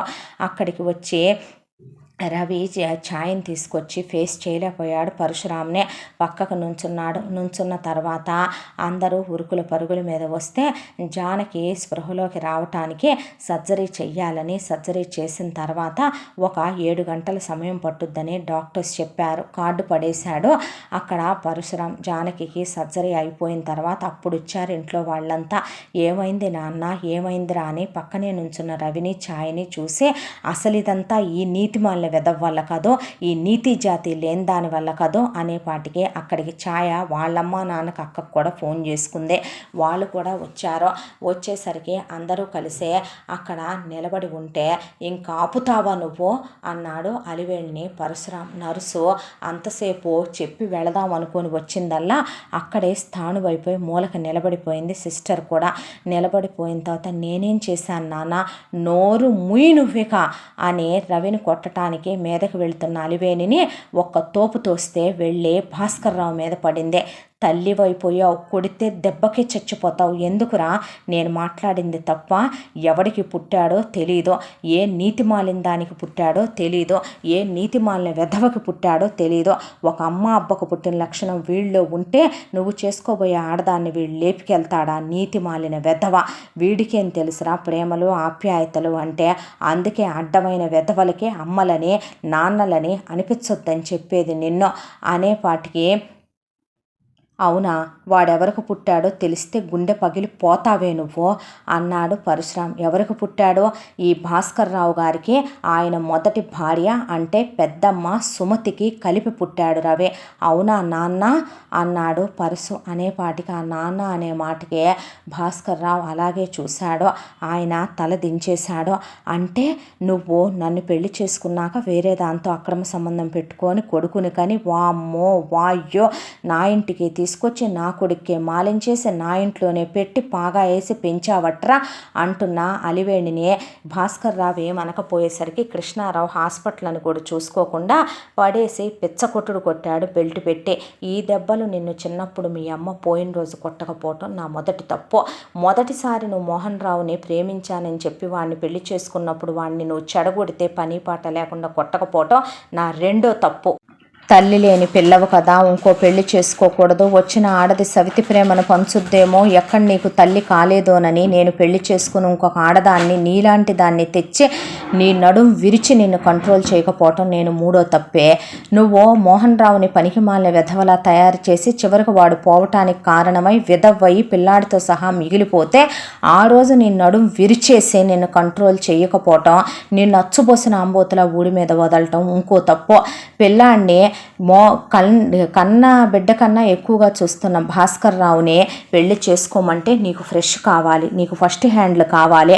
నువ్వు ఒక మగాడి చేతిలో ఎంతైనా నలగొచ్చు, ఒక బిడ్డకి తల్లివే కావచ్చు, కానీ నిన్ను మాత్రం ఒక మగాడి సెకండ్ హ్యాండ్ దానివని అనకూడదు. అలా అయితే నువ్వు చేసుకోవు. కాబట్టే నువ్వు అవమానించే అవమానాల కన్నా ఇంకా భయంకరమైన అవమానాలు ఎందుకని ఒక బిడ్డకి తండ్రి అయిన అతన్నే తన ప్రేమని సైతం త్యాగం చేయించి మరీ తీసుకొచ్చి నీకు ఇచ్చి నీ బిడ్డ ఏమైపోతాడా అని ఆలోచించి ఈ ఆస్తి మొత్తం నువ్వే పనికిమాల వెధవని తీసుకొచ్చి వీధి పాలు చేస్తావోనని నేను నీ మంచి కోరి భాస్కర్ రావునిచ్చి పెళ్లి చేస్తే ఒక్కరోజు మనిషిగా చూసావా, ఒక్కరోజు అతనికి భోజనం పెట్టావా, అతను అందించే తండ్రిని అయిపోయాను నేను. అన్ని సుఖాలు కావాలి నీకు, కానీ మొగుడుగా మాత్రం నీ పక్కన అతడు పనికిరాడు. ఎంతమందికి చెప్పావే ఇష్టం లేకుండా నాన్న చేశాడు, ఇష్టం లేకుండా నాన్న చేశాడో, ఇష్టం లేకుండా నేనే గదిలోకి పంపానా, ఇష్టం లేకుండా నేనే మీద చేయించుకోమన్నానా, ఇష్టం లేకుండానే నేను అతనితో సంసారాన్ని కూడా పంచుకోమన్నానా. అంత ఇష్టం లేని దానివి సౌభాగ్యం కోసమే అయినప్పుడు అతన్ని భర్తగా పెళ్లి చేసుకొని పక్క గదిలో వదిలేసి నీ కొడుకు గదిలో నువ్వెందుకు పడుకోలేదే? నీకు నీతి జాతి అనేవి ఉంటే నువ్వు నా కడుపుని ఎలా పుట్టావే? ఇంత నీతి మాలిన దానివే. పిల్లాడు నాన్న నీ దగ్గర అయ్యాడో వాడిని దూరం చేసావు, మీ నాన్న కాదు అన్నావు, మీరు మీరు మీరు మీరు మీరు అని పిలిపించావు. ఆ అవమానం పొందాడో, తన బిడ్డను తీసుకెళ్ళి దూరంగా హాస్టల్లో వేసుకున్నాడో. ఏంటే నువ్వు పెట్టింది, ఏంటే నువ్వు చూసిందే? ఒక్క రూపాయి కూడా అల్లుడు మన డబ్బుల్లో నుంచి తీసుకొని రవిని చదివించలేదు. రవిని తను ఒక ఎంప్లాయీగా ఎంత జీతం తీసుకుంటాడో అంతే జీతం తీసుకుని తన కొడుకు ఫీజులు తను కట్టుకున్నాడో. తన కొడుకు తిండి ఖర్చు తందే, బట్టల ఖర్చు తందే. ఏమనుకుంటున్నావే నీ కొడుకుతో పాటు సమానంగా పెంచుకొచ్చాడనా? నిజం చెప్పాలంటే రూపాయి డబ్బులు కూడా మన దగ్గర నుంచి ఆశించకుండా మన బిజినెస్ని 100 రెట్లు పెంచి నీకు శారీరక సుఖాన్ని కానీ డబ్బు ఆశించకుండా నీకు అందించిన మహానుభావుడు. కాకపోతే తాళి కట్టాడు కాబట్టి విటుడని నిన్ను వేసి అని అనలేకపోతున్నాను. ఛీ థూ అని వెళ్ళి ఆయన పక్కన కూర్చున్నాడు. అంటే నువ్వు నన్ను మోసం చేసావని ఆయన షర్ట్ పట్టుకుంది. వెళ్ళి అలివేణి వదులమ్మా ముందు, నువ్వు వదులు, నువ్వు ముందు అన్న తర్వాత ఎందుకు వదలాలరా అనేసరికి భాస్కర్ రావుకి అప్పటి వరకే ఇన్ని సంవత్సరాల్లో సంపాదించుకున్న నమ్మకం మామగారి ముందు పోయింది. ఇన్ని మాటలు అలివేణితో అనిపించుకోవటానికి కారణం రవి అయ్యాడు. రవి చేసింది పెద్ద తప్పు. ఒకళ్ళు నమ్మినప్పుడు వెన్నుపోటు పొడిచి వాళ్ళు ప్రేమించిన అమ్మాయిని లేవదీసుకెళ్ళటం తప్పుగానే భావించిన భాస్కర్రావు రవిని లాగిపెట్టి కొడితే వెళ్ళి రవి కింద పడిపోయాడు. ఆపండి నాన్న, ఎందుకు కొడుతున్నారు నాన్న వాణ్ణి? ఏ కారణంతో కొడుతున్నారు నాన్న? నీకు తెలియదయ్యా, నువ్వు అడ్డంలే అన్నాడు భాస్కర్రావు. వద్దు నాన్న, దేనికని కొడతారు నాన్న వాణ్ణి? ఎందుకు పుడిట్లోనే వాణ్ణి కన్న సంవత్సరానికి మీరు చెప్పిన మాట వినకుండా తన ఫ్రెండ్ వాళ్ళ ఇంట్లో పెళ్ళని వెళ్ళి వాడిని అనాథని చేసిపోయినా వాళ్ళ అమ్మ మీద కోపంతో కొడుతున్నారా? లేదు, మీరు ఈ పిశాచిని పెళ్లి చేసుకొని వాడికి దీన్ని అమ్మని చేయలేనందుకు కొడుతున్నారా? లేదు, తాతయ్య మనవడిగా పెంచమన్నా తీసుకురాకుండా వాడిని హాస్టల్లో వేసి అనాథలా పెంచానని కొడతారా? మీరు తండ్రి ప్రేమ నాకిచ్చి వాడికి ఇవ్వలేనని కొడతారా? వాడు చివరికి పిచ్చోడైపోతాడేమోనని తీసుకొచ్చిన తర్వాత కూడా ఎప్పుడూ ఫస్ట్ హ్యాండ్ నాది, సెకండ్ హ్యాండ్ వాడిదే అన్నట్టుగా నేను ప్రతి ఒక్కటి వాడిని ఒక స్టెప్ కింద ఉంచి చూసినందుకు కొడతారా? వాడి ఇష్టాలేంటి? వాడు రేపొద్దున వాడి మనసు మారుద్దా మారదా? వాడు ఇంకో అమ్మాయిని ఇష్టపడతాడా, ప్రేమిస్తాడా, ప్రేమించడా అనేది తెలుసుకోకుండా జానకితో వాడి పెళ్ళిని తాత నువ్వు కలిసి బుద్ధి లేకుండా ఫిక్స్ చేసినందుకు కొడతారా? జానకి వాళ్ళ అమ్మకి బుర్ర పని చేయక ఇప్పుడున్నట్టే రోజులు ఎప్పుడూ ఒకేలా ఉంటాయని ఆంటీ అనుకొని పెళ్లి చేయమని జానకి జీవితాన్ని మీ అందరూ కలిసి తలా ఒక గుప్పెడు మట్టి పోసి నాశనం చేసినందుకు కొడతారా?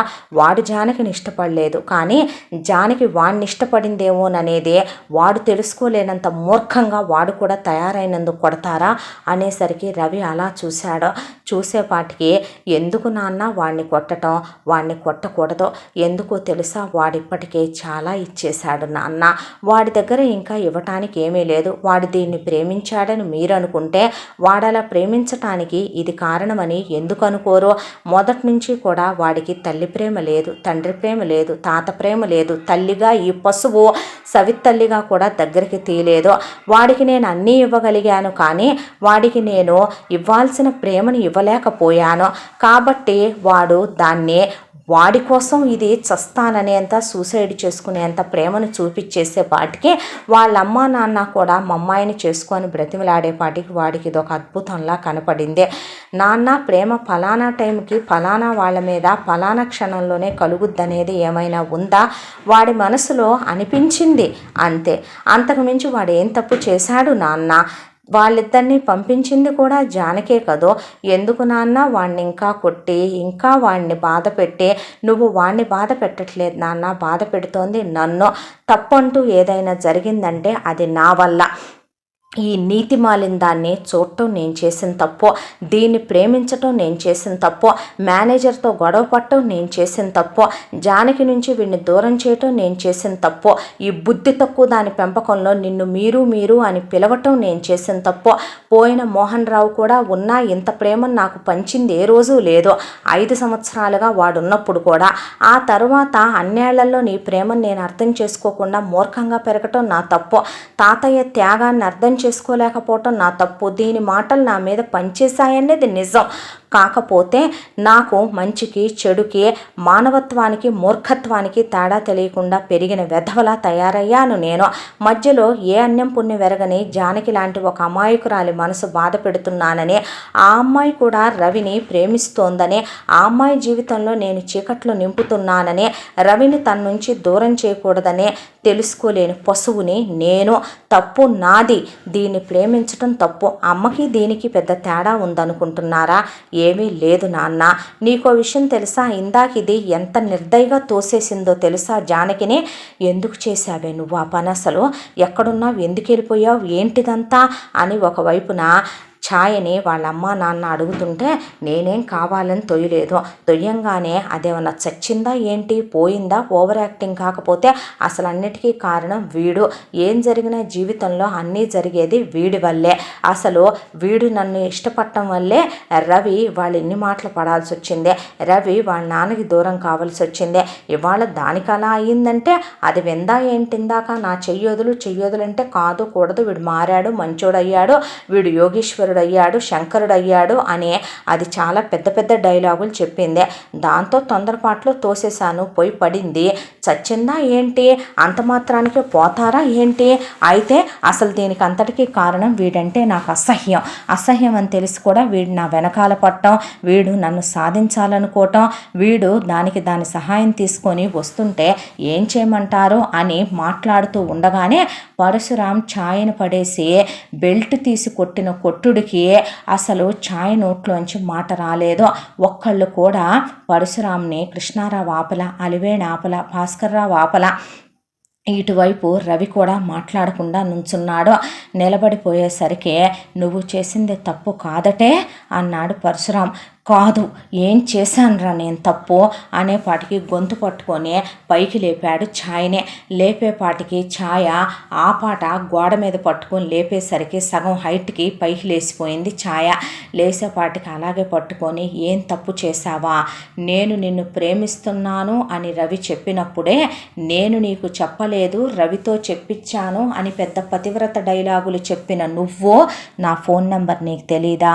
ఒక్క ఫోన్ చేసి నాకు నువ్వంటే ఇష్టం లేదు, నేను రవిని ప్రేమిస్తున్నానని నాకు చెప్పావా? జానకికి చెప్పావా? మరి వాడి పేరు టాటూలు ప్రైవేట్గా పొడిపించుకునేంత ప్రేమ ఉన్న నీకు, వాడి పేరు మెహందీలు వేయించుకునేంత నీకు, కుడి చేతికి ఉంగరం పెట్టించుకోవటం తెలిసిన నీకు, సంగీత్లో టచ్ చేయించుకోకూడదని తెలిసిన నీకు, ఎంగేజ్మెంట్కి ఎందుకంత షాపింగ్ చేసావే, పెళ్ళికి ఎలా అంత షాపింగ్ చేసావు, ఎవరిని అడిగి చేసావు ఇష్టం లేకుండా, అంత ఎంజాయ్ ఎలా చేసావే ఎవరి మూమెంట్ని. నువ్వు మహాపతివ్రతవే, నువ్వు ఏమీ చేయలేదు, నేను నీ మీద మోజు పట్టడం వల్లే ఇదంతా జరిగిందా? నువ్వు ఒక మగాడి ముందు పెళ్ళికి ముందే అన్నీ సమర్పించుకోవటానికి రెడీ అయినంత గొప్ప ప్రేమమూర్తివి, త్యాగమూర్తివి, వాణ్ణి కూడా వాడి కోసం త్యాగం చేసేంత ప్రేమ ఉన్నదానివి. మరి వాడి జీవితంలో అప్పటికే ఒక ఆడపిల్ల ఉంది కదే, ఆ ఆడపిల్ల వాడి మీద ఎన్ని ఆశలు పెంచుకొని ఉంటుంది, ఎంత ప్రేమను పెంచుకొని ఉంటుంది. నువ్వు ఆడజన్మెత్తావు కదే, మా అమ్మ అంటే పశువు, మరి నువ్వెలా ఆలోచించలేకపోయావు? మీ అమ్మ నాన్నల్ని నేను ఒకటే అడగాలనుకుంటున్నా, ఇద్దరు కూతుళ్ళని కన్నారు కదండి, కూతుళ్ళని సంస్కారంతో పెంచాలనే విషయం మర్చిపోయినట్టున్నారు, బహుశా మీ నుండే వాళ్ళకి అలా వచ్చినట్టుంది అది అని పరశురాం అనేసరికి తల దించేసుకున్నారు వాళ్ళు. తల ఇప్పుడు కాదు మీరు దించుకోవాల్సిందే. మీ అమ్మాయిని మా అమ్మాయి మొండిది, మా అమ్మాయి పెంకిది, నీ జీవితంలో ఒక అమ్మాయి ఉన్నా సరే నువ్వు ఆ అమ్మాయిని ప్రేమించలేదు కాబట్టి కాంపన్సేషన్ ఇచ్చేద్దాంలే, నీకు ఆ అమ్మాయికి ఎంగేజ్మెంట్ అవ్వలేదు, బెడ్ షేర్ చేసుకోలేదు కాబట్టి మా అమ్మాయితో అన్నీ షేర్ చేసుకోమని మీరు అన్నారే, ఆ రోజే మీరేదన్నా తాగి చచ్చి ఉండాల్సిందే. పరువు ప్రతిష్ట కలవాళ్ళు మాట్లాడాల్సిన మాటలు కాదు. అదే పని నేను మీ అమ్మాయిని చేసి వాడుకుని వదిలేసి ఇంకో దాన్ని చేసుకుని ఉంటే ఏమయ్యేది మీ అమ్మాయి బ్రతుకు అని అడిగిన మాటకి సమాధానం లేదు వాళ్ళ దగ్గర. నిన్ను ప్రేమించటం నేను చేసిన మొదటి తప్పు, నిన్ను నమ్మటం నేను చేసిన రెండో తప్పు. ఆ రోజు నాకు బాగా ఆ వర్షంలో ఒళ్ళు పొగరెక్కి, చెప్పాలంటే తిమ్మిరెక్కి, అప్పటి వరకు ఏ ఆడదాన్ని ఆ యాంగిల్లో చూడక నువ్వేదో ఆకాశం నుంచి దిగొచ్చిన రంభవని, నీ పొట్టాకారం, నీ సొట్టబుగ్గలు, నీ గుంటకళ్ళు సరిగ్గా చూస్తే కింద నుంచి పైకి అసలు ఏముంది నీలో, కరెక్ట్గా చూస్తే నా నడుముల దగ్గరకు వస్తావా నువ్వెంత, నీ బ్రతుకెంత, నీ చీప్ క్యారెక్టరు, నీ మాటలు అవన్నీ మర్చిపోయి బాగా టిమటిమ పట్టేసి తిమ్మిరెక్కి ప్రేమనే మొత్తు నాకేదో పట్టేసి పెచ్చపట్టి నాకు నువ్వు నన్ను హేళన చేయటం, ఎద్దేవా చేయటం, అవమానించటం, గ్యాసిప్స్ చెప్పటం, మేనేజర్ గారికి చాడీలు చెప్పటం, గొడవలు పెట్టటం, నేను వెళ్ళి ఆడి షర్టు పట్టుకోవటం, రవిగాడిని నేను అక్కడ వదలటం, వాడిని నువ్వేదో పెద్ద అప్సరసవి దిగొచ్చావు, ఇంకేముంది నువ్వేదో పెద్ద క్వీనువని నీ ఇష్టాలు తెలుసుకోమంటావు, వాడు నువ్వేదో పెద్ద త్యాగధన్రాలు అని నీ ప్రేమలో వాడి పడిపోవటం. వాడికి నీకు సెట్ అవ్వాల్సిందే. నిజంగా నేనంటే నీకు అసహ్యం అసహ్యం అసహ్యం అంటున్నావు, ఇప్పుడు ఇలా నిన్ను తాకుతున్నా కూడా జుగుప్స కలుగుతుందే నాకు అని విసిరేశాడు ఛాయనే. వెళ్ళి కింద కుర్చీలకు గుద్దుకొని కింద పడిపోయింది ఛాయ. ఇక వెంటనే వాళ్ళ అమ్మ నాన్న వెళ్ళి లేపి కుర్చీలో కూర్చోబెట్టారు. సారీరా రవి అని రవి దగ్గరికి వెళ్ళి రవిని భుజాలు పట్టుకున్నాడు పరశురాం. ఇన్ని సంవత్సరాల మన స్నేహం, ఏ రోజు మనం ఒక మాట అనుకున్నది లేదో, జానకి వచ్చాక కూడా మన మధ్య ఏ ప్రాబ్లం రాలా, ఇది మన జీవితంలోకి వచ్చింది, మన జీవితంలో అలజళ్ళు, మన జీవితంలో ఎత్తుపల్లాలు, మన జీవితంలో అబద్ధాలు, మన జీవితాల్లో దాపరికాలు. నా ముందు నువ్వు చెప్పలేకపోయావారా దీన్ని ఇష్టపడుతున్నానని? నువ్వు అడిగితే నీకన్నా ఇది నాకు ఎక్కువ పిచ్చోడా, నువ్వు అడిగితే ఏదైనా ఇస్తాడురా ఈ పరుసు, అలాంటిది ఇలాంటి వేస్ట్ క్యాండిడేట్నా నేను ఇవ్వలేను. కాకపోతే ఇంత దాంట్లో నువ్వు కూడా ఆలోచించలేకపోయావేంట్రా? ఒక ఆడపిల్ల మధ్యలో ఉందని, నీ జీవితంలో అప్పటికే జానకి ఉందని, జానకి నీ మీద ఎన్ని ఆశలు పెంచుకొని ఉంటుందని ఆలోచించలేకపోయావే రవి? చాలా పెద్ద హృదయం అంటారు కదరా నీదే, అంత కుంచుకుపోయిందే నీ హృదయం అని అడిగాడు పరశురాం. అడిగేపాటికి రవి తల దించేసుకొని సారీ అనే మాట చాలా చిన్నదైపోతుందేమో నేను చేసిన పనికి, ఐఎమ్ రియల్లీ సారీరా అని పరశురాముని కౌగిలించుకొని వెక్కి వెక్కి ఏడ్చాడు. ఎప్పటికీ నువ్వు నా రవివేరా, నిన్ను నా నుంచి ఎవరూ దూరం చేయలేరు. అది ఏ ఛాయల వల్ల, ఏ నీడల వల్ల, ఏ అలివేణుల వల్ల, ఏ కాలరాత్రుల వల్ల జరిగే పని కాదు. ఒక విషయం చెప్పమంటావా? ఇప్పటి వరకు సిచ్యువేషన్ వేరు. నేను నిన్ను బాధ పెట్టి ఉంటే నేను ఎప్పుడూ ఎవరికి చెప్పని మాట, నేను ఇద్దరికి చెప్పాల్సిన మాట ఒకటి, ఆ లోపల మంచం మీద ఉందే పిచ్చిదే, ఎప్పుడు ప్రేమించానో ఎలా ప్రేమించానో తెలియదురా. నువ్వు వెళ్ళిపోయిన తర్వాత ఈ 2 నెలల జర్నీలో దాన్ని ప్రాణానికి ప్రాణంగా ప్రేమిస్తున్నాను. సారీ అంటూ చెప్పాలనుకుంటే నేను దానికే చెప్పాలి. దాని గుండెని గాయపరిచాను. తర్వాత చిన్నప్పటి నుంచి నీకు తండ్రి ప్రేమనే మంచో చెడో తెలుసో తెలియకో నేనే దూరం చేశాను. ఈ పశువుని నీకు తల్లిని చేసినా ఇది తల్లి కాలేకపోయింది. ఆ తర్వాత నేనే నిన్ను జానకికి దూరం చేశాను. ఏ రోజు నీ ఇష్టాలు కనుక్కోలేదో. నువ్వు చేసుకోబోయే, నువ్వు ప్రేమించిన నీ ఛాయనే నేను ముద్దు పెట్టాను బుగ్గ మీద, దగ్గరికి తీసుకున్నాను, హక్ చేసుకున్నాను. నీ ముందే నీ గర్ల్ ఫ్రెండ్తో అలా నేను ప్రవర్తించినప్పుడు నీ మనసు బాధ కలిగి ఉండొచ్చు. ఐఎమ్ సారీ రా రవి అనేసరికి రవి ఏమీ మాట్లాడలేదు. మీ ఇద్దరూ హ్యాపీగా ఉండాలి, మీ ఇద్దరూ హ్యాపీగా ఉండాలనే నేను కోరుకుంటున్నాను రా. దయచేసి జరిగినవన్నీ మర్చిపోండి. అనవసరమైన విషయాలు ఇహ అనవసరం. తాత వస్తాను, దాన్ని తీసుకొని నేనే వస్తాను, మీరు వెళ్ళిపోండి. దానికి నేను చెప్పాల్సినవి ఇంకొన్ని మిగులున్నాయి, చెప్పి పట్టుకొస్తాలే, మీరు వెళ్ళిపోండి అన్నాడు పరశురాం. ఆ తర్వాత ఇక బయలుదేరి రవి వాళ్ళు అలా రవి వెళ్ళి చూసొద్దాం కదా అని జానకి దగ్గరికి వెళుతుంటే జానకిని నేను చూస్తాను అంది ఛాయ. అనేపాటికి రవి ఏం మాట్లాడలేదు. మాట్లాడకపోయేపాటికి రవి కాళ్ళ మీద పడింది ఛాయ. ఇంకెప్పుడు నేను అలా బిహేవ్ చేయను, నేను మారిపోయాను, నేను మంచిగా ఉంటాను, నన్ను నీ నుంచి దూరం చేయకు రవి. మారితే మంచిదేగా. మార్పు అనేది శాశ్వతంగా వస్తే ఎవరిలో వస్తే వాళ్ళకే మంచి జరుగుద్ది. కొన్నిటిని పోగొట్టుకున్న దాకా వాటిని పోగొట్టుకుంటున్నామని కూడా మనకి తెలియదు. కొందరు నిజంగానే క్షుద్రశక్తుల్లాగా పిశాచుల్లాగా మన జీవితాల్లోకి ప్రవేశిస్తారో. నిజంగానే వాడికి ఏ పిచ్చి ఏ మొత్తైతే ఎక్కిందో నాకు తెలియదులే, కానీ అది వాడికి ఆ పిశాచం వాడిని వదిలి ఆ పిశాచం పెద్దమ్మూడై నా నెత్తి మీద కూర్చుని ఎప్పుడూ లేనిదే వాడికి నాకు మధ్య నీ వల్ల పెద్ద అడ్డుగోడలే నిలబడిపోయినాయి. మంచో చెడు జీవితంలో ఏ రోజుకి నేను జానకిని అందుకోలేనంత నక్షత్ర మండలం లాంటి ఒక ప్రపంచంలోకి జానకి వాడి హృదయంలోకి వెళ్ళిపోయింది. ఇక నా జీవితంలో ఇంకా మిగిలిందేముందలే. ఫస్ట్ నుంచి నా బతుక్కి కాంప్రమైజ్ అలవాటే కదా, ఇప్పుడు కూడా అంతే. మనం కావాలనుకున్నది దొరకదు, దొరికిన దాంతో అడ్జస్ట్ అయి బ్రతికేయాలి. దేవుడు లైఫ్ని మారుద్దామని ట్రై చేస్తాడు. చేసినప్పుడు నాలాంటి చెత్త ఎదవలు వినకుండా నీలాంటి వాటిని లేవదీసుకెళ్ళి జీవితాంతం మిగిలిపోయే మచ్చల్ని మిగుల్చుకుంటూ ఉంటారు. ఇప్పుడు మా నాన్న దృష్టిలో నేను ద్రోహిని, వెన్నుపోటు పొడిచాను. ఇంతకాలంగా ఉన్న నమ్మకాన్ని పోగొట్టుకున్నాను. పరుసు దృష్టిలో నన్ను మంచో చెడో నమ్మిన ఒక ఆడపిల్లని మోసం చేసే చివరికి నేను నీతిమాలిన వెధవలా తయారయ్యి 6 నెలల్లోనే జరిగినవన్నీ మర్చిపోయి నీలాంటి ఒక దాంతో ప్రేమలో పడిపోయి జానకి అడిగిన ప్రశ్నకి తలదించుకున్నాను. ఇంకా నాకు ఇక్కడ మాట్లాడే అర్హత ఉందా? చల్తాహే జీవితం, ఇవాళ కొత్త ఉందలే కానీ అనేసి రవి అక్కడి నుంచి వెళుతుంటే రవిని బతిమలాడటానికి ఛాయ వాళ్ళ అమ్మ నాన్న అక్క వెళ్ళి కాళ్ళు పట్టుకున్నారు. మీ అమ్మాయిని నేనేం వదిలేనండి, చేసుకుంటాను, భయపడకండి, నాకు అలాంటి అలవాటు లేదులేండి, మొదటి నుంచి నా బతుకు అంతేలేండి అనేశాడు రవి. అన్న తర్వాత ఛాయ ఏదో మాట్లాడబోతే ఇహ నువ్వు మళ్ళీ నోరెత్తేటట్టయితే మాత్రం ఇటు నుంచి ఇట్టే వెళ్ళిపో మీ అమ్మ నాన్నలతో అన్నాడు. లేదు, నువ్వేది చెప్తే అదే వింటాను అంది ఛాయ. ఈలోపు మావయ్య అందరూ కనపడుతున్నారు, మెమ్మ ఏది అన్నాడు భాస్కర్రావు. నువ్వు గమనించట్లేదుగా నల్లుడు, ఎంత కంగారులో మా అమ్మాయి ఆల్రెడీ నీ కాళ్ళ మీద బెండై పావుగంట అయిపోయింది. భారీ శరీరం కదా, అసలే బ్యూటీ పార్లర్ మెయింటెనెన్స్ కదా, నీ కాళ్ళు పట్టుకున్నట్టు నీకు తెలియట్లేదయ్యా అన్నాడు కృష్ణారావు. భాస్కర్రావు వెంటనే అలివేణి భుజాలు పట్టుకొని లేపి, చచ్చా ఏంటిది చిన్నపిల్లలాగా, నీ స్థానం నా గుండెల్లో, నీ స్థానం నా కాళ్ళ దగ్గర కాదు, ఏంటి పిచ్చి పనులు నువ్వు అన్న తర్వాత అక్కయ్య ఫోటో అన్నా చూపించలేదే నాకు, అక్కయ్య మాట అయినా ఎత్తలేదే నా దగ్గర. ఒక విషయం చెప్పమంటావా, కొందరు మన జీవితాల్లోకి ఎందుకు వస్తారో తెలియదు. నీదొక రకమైన మూర్ఖత్వం అయితే తందొక రకమైన మూర్ఖత్వం. మొత్తానికి నా జీవితంలో ఏ సుఖం ఎవరూ లేకుండా చేశారన్నది మాత్రం నిజం. ఇప్పుడు నువ్వు బాధపడి చేయగలిగింది ఏముందే? జరగాల్సిన పిల్లల జీవితాలు మంచిగా జరగాలి, వాళ్ళ భవిష్యత్తులు బాగుండాలి, వాళ్ళు సంతోషంగా ఉండాలని మనం కోరుకోవటం తప్ప అన్నాడు ఆయన. మీరు ఎలా చెప్తే అలా, పెళ్ళాం మొగుడు చెప్పినట్టే వినాలి, ఏనానా అంతేగా.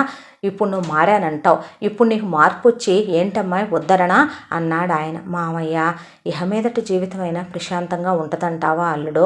అంతే అనుకుని బతికేయాలి మామయ్య అన్నాడు. సరే మీరు వెళ్ళండి అన్నాక, పిల్ల జాగ్రత్తరా అన్నాక, బాబు నువ్వు కూడా నన్ను క్షమించయ్యా అంది సుగుణ. ఎందుకంటే మీరేం తప్పు చేశారు మధ్యలో? మీరు మీ పిల్లని ఎవరికిచ్చి చేస్తున్నాం అనేది ఆలోచించకుండా తనని మంచిగానే ఇచ్చి చేస్తున్నాను కదా అని ఒక తల్లిగానే ఆలోచించారు ఆ రోజున. తప్పేముందలేండా అంటే, అమ్మలు నాన్నలు ఎందరో తప్పులు చేస్తున్నారు, మీరు చేసింది తప్పు కాదు, అంకుల్ లేకపోవటం వల్ల ముందు ఆలోచన, మీరు కూడా వెళ్ళండి వీళ్ళతో పాటని పంపించేశాడు. పంపించేస్తుంటే వెనక్కి వచ్చి రవి ఛాయ్ చేత సారీ చెప్పిద్దామని తీసుకొచ్చేలోపు లోపలికి వెళ్ళాడు పరశురాం జానకి దగ్గరికి. సిస్టర్ని మొత్తం ఫాలో అయ్యావా అన్నాడు. తల ఊపింది. ఫ్యామిలీ స్టోరీస్ భలే ఇంట్రెస్టింగ్గా ఉంటాయి కదూ. ఎస్ సార్ అందే. స్పృహలోకి వచ్చిందన్న డార్లింగు అన్నాడు. సార్ చూడాలంటున్నారు సార్ అన్న తర్వాత అందరూ వెళ్ళే వాళ్ళంతా నర్సు వెళ్ళి పరిగెత్తుకుంటా పిలుచుకొచ్చేపాటికి వెనక్కి వచ్చేపాటికి పరశురాం లోపలికి వెళ్ళి జానకి పెదవుల మీద ముద్దు పెట్టి ఐ లవ్ యూ చెప్పి జానకి వేలుకి ఉంగరం తొడిగాడు. ఏంటిదంతా అందే. ఏమే ఐ లవ్ యూ అంటే మీనింగ్ తెలీదు, పీజీ దాకా చదువుకున్నావు, అంత మన ఫ్యాక్టరీలన్నీ చూసుకుంటున్నావు? అది కాదు జాను, జరిగినవి అన్నీ మర్చిపో జాను. ఇహ నుంచి పరశురాం జానకి చూడవే, నీ పేర్లు కూడా మన ఇద్దరి పేర్లు కూడా మనం పుట్టకముందే ఎలా పెట్టేశారో చూడు. రామ్ జానకి బాగుందా? జానకి రామ్ అనుకోపోని నీ పేరే ముందు పెట్టుకో, నేను వద్దన్నానేంటే అని అన్న తర్వాత, నువ్వు అడగా పెట్టకుండా ముద్దు పెడుతున్నావు, ఇది రెండోసారి. నాకు ఇలాంటి అంటే భయం. నీకు నేనంటే ఎప్పుడు భయం లేదే. మన ఫస్ట్ నైట్ అయిపోయి పెళ్ళి అయిపోయి ముందు ఫస్ట్ నైటా? వద్దా? హాస్పిటల్లో సిస్టర్ని అరేంజ్ చేయమందాం అనుకున్నానే. ఛీ అంది జానకి. అన్న తర్వాత, ఎలా ఉంది బంగారం, పెయిన్గా ఉందా కొంచెం అంది జానకి. సెడేషన్ ఇచ్చారుగా తెలియట్లేదులే, రేపు ఎల్లుండిలో తెలిసిపోద్ది బంగారం పెయిను అని నవ్వాడు పరశురాం. అందరూ అలా నుంచుంటే, అదేంటి అందరు నన్ను చూసి వెళ్ళిపోతున్నారు, మమ్మతో సహా లోపల రావట్లేదు అంటే, వాళ్ళకి చిన్న ట్రీట్మెంట్ ఇచ్చానురా, షాక్ ట్రీట్మెంటు. వెళ్ళి మన పెళ్ళికి ఏర్పాట్లు చేసుకుంటాం, వెల్కమ్ పార్టీకి ఏర్పాటు చేసుకుంటామని వెళ్తున్నారు. మరి రవి ఛాయ అన్నాక ఛాయ లోపలికి వచ్చి సారీ చెప్దాం అనుకున్న దాన్ని రవి ఇప్పుడేం అక్కర్లేదులే పద అని అక్కడి నుంచి తీసుకొని వెళ్ళిపోయాడు. ఆ తర్వాత 15 రోజులకి జానకి కోలుకున్న తర్వాత ఐ లవ్ యూ టూ అని చెప్పింది పరశురాంకి. అబ్బో తాతయ్య వద్దా, లేకుండానే చెప్పావేమే అన్నాడు. అన్న తర్వాత అక్కడి నుంచి ఇంటికి తీసుకెళ్ళి జానకి పరశురాం వచ్చారని వెల్కమ్ పార్టీ పెట్టారు. ఆ తర్వాత మళ్ళీ గ్రాండ్గా ఎంగేజ్మెంట్లు ఎవరి వాళ్ళకి అయిపోయిన తర్వాత మెహందీ, హల్దీ, సంగీతం, ఆ తర్వాత గ్రాండ్గా పెళ్ళిళ్ళు అయిపోయిన తర్వాత ఎవరి హనీమూన్లకు వాళ్ళు వెళ్ళొచ్చిన తర్వాత భాస్కర్ రావు మాత్రం రవి చేసింది జీర్ణించుకోలేకపోతున్నాడు. ఆయనకి ఛాయ అస్సలు నచ్చలేదు. ఛాయ జానకి దగ్గరికి వెళ్ళి జరిగిన దానికి ఐఎమ్ సారీ అని చెప్పింది. నేను జరిగిన వాటి గురించి ఆలోచించాలనుకోవట్లేదు ఛాయ, నువ్వు అనవసరంగా గుర్తు చేసి మళ్ళీ నాకు అనవసరమైన వాటినన్నీ నా మనసులో రేపొద్దని కోరుకుంటున్నాను ప్లీజ్ అనేసి జానకి అక్కడి నుంచి వెళ్ళిపోయింది. విని కూడా పరశురాం ఏమీ మాట్లాడలేదు. ఆ తర్వాత భాస్కర్ రావు రవిని రమ్మనమని పిలిచాడు. ఏంటి నాన్న అంటే, అమెరికా వెళ్ళిపోవచ్చు కదరా, ఎందుకు ఇక్కడ, జరిగినాయి చాలు కదా, నీ భార్య అని మాట్లాడుతూ ఉండగా ఛాయ్ అక్కడికి వచ్చింది. చూడమ్మా, నా కొడుకుతో నేను కొంచెం పర్సనల్గా మాట్లాడుకోవాలి. అలాగే మావయ్య అంది. మంచిదమ్మా, నువ్వు ఇక్కడి నుంచి వెళ్ళు అన్న తర్వాత, ఒక పని చేయరా రవి, నువ్వు తన్ని తీసుకొని వెళ్ళిపో, ఇంకక్కడే సెటిల్ అయిపో, ఇంక తిరిగి రావద్దు. ఎంతకాలం నాన్న వాడిని దూరం చేస్తావు, ఎంతకాలం వాడిని దూరంగా ఉంచుతావు?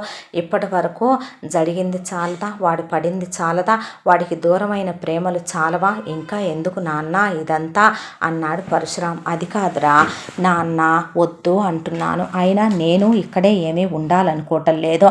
ఇప్పుడు మన ఇంటికి right side left side already 2 బిల్డింగులు ఉన్నాయి, అవి 2 మనవే.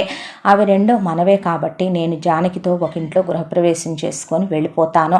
వాడు ఛాయ కూడా ఒక ఇంట్లో ఉంటారు. అమ్మకి మీకు కూడా సెకండ్ హనీమూన్కి వెళ్ళి రండి, మీకు ప్రైవసీ అవసరం, మీ మనసులు చాలా కాలం దూరంగా ఉన్నాయి.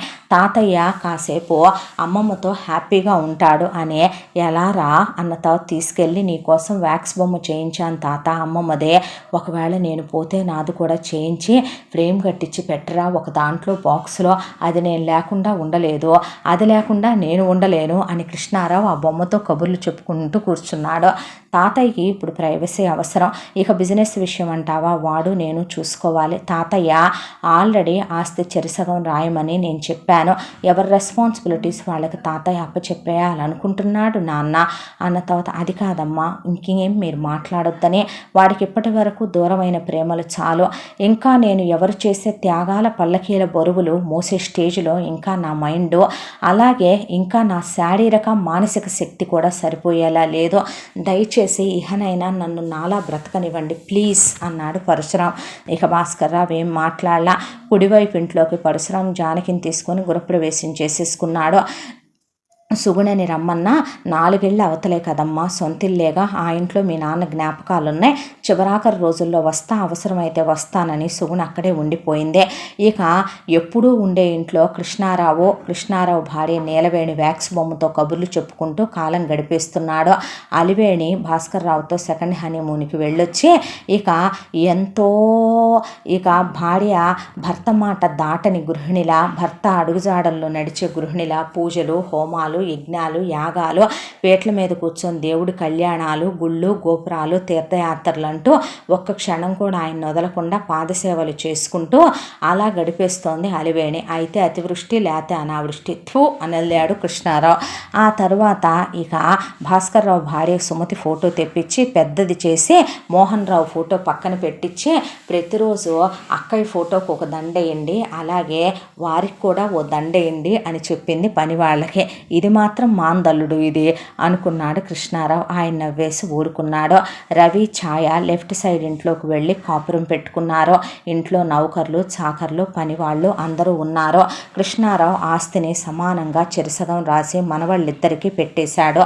ఆ తరువాత పరశురాంతో పాటు ఎటు అంతకుముందు ఉద్యోగానికి రావటం జానకికి అలవాటే కాబట్టి జానకి ఎటుకూడి ఫ్యాక్టరీకి వెళుతోంది.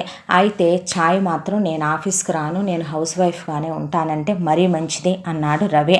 అన్న తర్వాత రవి పరశురాం కలిసి బిజినెస్ని ఇంకా అంచెలంచెలుగా పెంచుతూ ఇద్దరూ ఒకే మాట మీద ఉంటూ, రవి మాత్రం ఛాయ్ని కంప్లీట్గా అలివేణిలా కాకుండా అన్ని నోళ్ళు మూయించేసి నవరత్నాలు మూయించేసి కంట్రోల్లో ఉంచడం మొదలుపెట్టాడు. అప్పుడప్పుడు కూతుర్ని చూసుకోవటానికి, చెల్లెల్ని చూసుకోవటానికి ఛాయ వాళ్ళ అక్క, అమ్మ, నాన్న వచ్చి ఎంత పెద్ద ఇంట్లో పడ్డావు, నోరు మూసుకొని ప్రశాంతంగా నీ కాపురం నువ్వు చూసుకో, అనవసరమైన విషయాలు నీకు అనవసరం అన్న తర్వాత అలివేణి మాత్రం చాలా మారిపోయింది. ఏది కొన్నా కోడళ్ళిద్దరికీ కొనేది, ఏది తెప్పించినా ఇద్దరికీ పంపించేదే. భోజనాలకి ప్రతివారం అందరూ కలిసి కూర్చొని తినే, అందరూ కలిసి కాలక్షేపం చేసేవాళ్ళు. ఎవరి లైఫ్లు వాళ్ళే, ఎవరి ట్రిప్పులు వాళ్ళే. తర్వాత రవికి, ఛాయ్కి ముందొక పాప, తర్వాత ఒక పాప పుట్టారు. పరశురాంకి, జానకికి కమల పిల్లలు, ఇద్దరు బాబులు పుట్టారు. ఆ తర్వాత 1 shot 2 birds అనమాట. అని తాతయ్య నవ్వాడు. ఇప్పుడు హాయిగా వెళ్ళిపోతానురా మనవడు, నేను మునిమాన వాళ్ళని కూడా చూశానంటే ఎక్కడికి నువ్వు వెళ్ళేదే, అప్పుడేనా మామయ్య అన్నాడు భాస్కర్ రావు. నా అల్లుడికి నేనంటే ఎంత ప్రేమో, ఫస్ట్ నుంచి కూడా ఏ మాటకు ఆ మాట, నీలవేణి పోయిన దగ్గర నుంచి నాకు ఆ స్థానాన్ని నా అల్లుడే భర్తీ చేసుకొస్తున్నాడు అనేసరికి అందరి నవ్వుల మధ్య అలా వాళ్ళ జీవితం 3 పువ్వులు 6 కాయలుగా, వాళ్ళ జీవిత నావ మొత్తానికి ఎన్నో ఆటుపోట్లను ఎదుర్కొని ఒక మంచి తీరానికి చేరుకుంది. ఇంతటితో ఈ కథ సమాప్తం. మళ్ళీ మరొక మంచి కథతో కలుసుకుందాం. తప్పకుండా మన ఛానల్ని సబ్స్క్రైబ్ చేసుకోండి. ఈ కథను మనకు అందించిన కథా రచయిత్రి జి. యామిని శ్రీనివాస్ గారు. Thank you.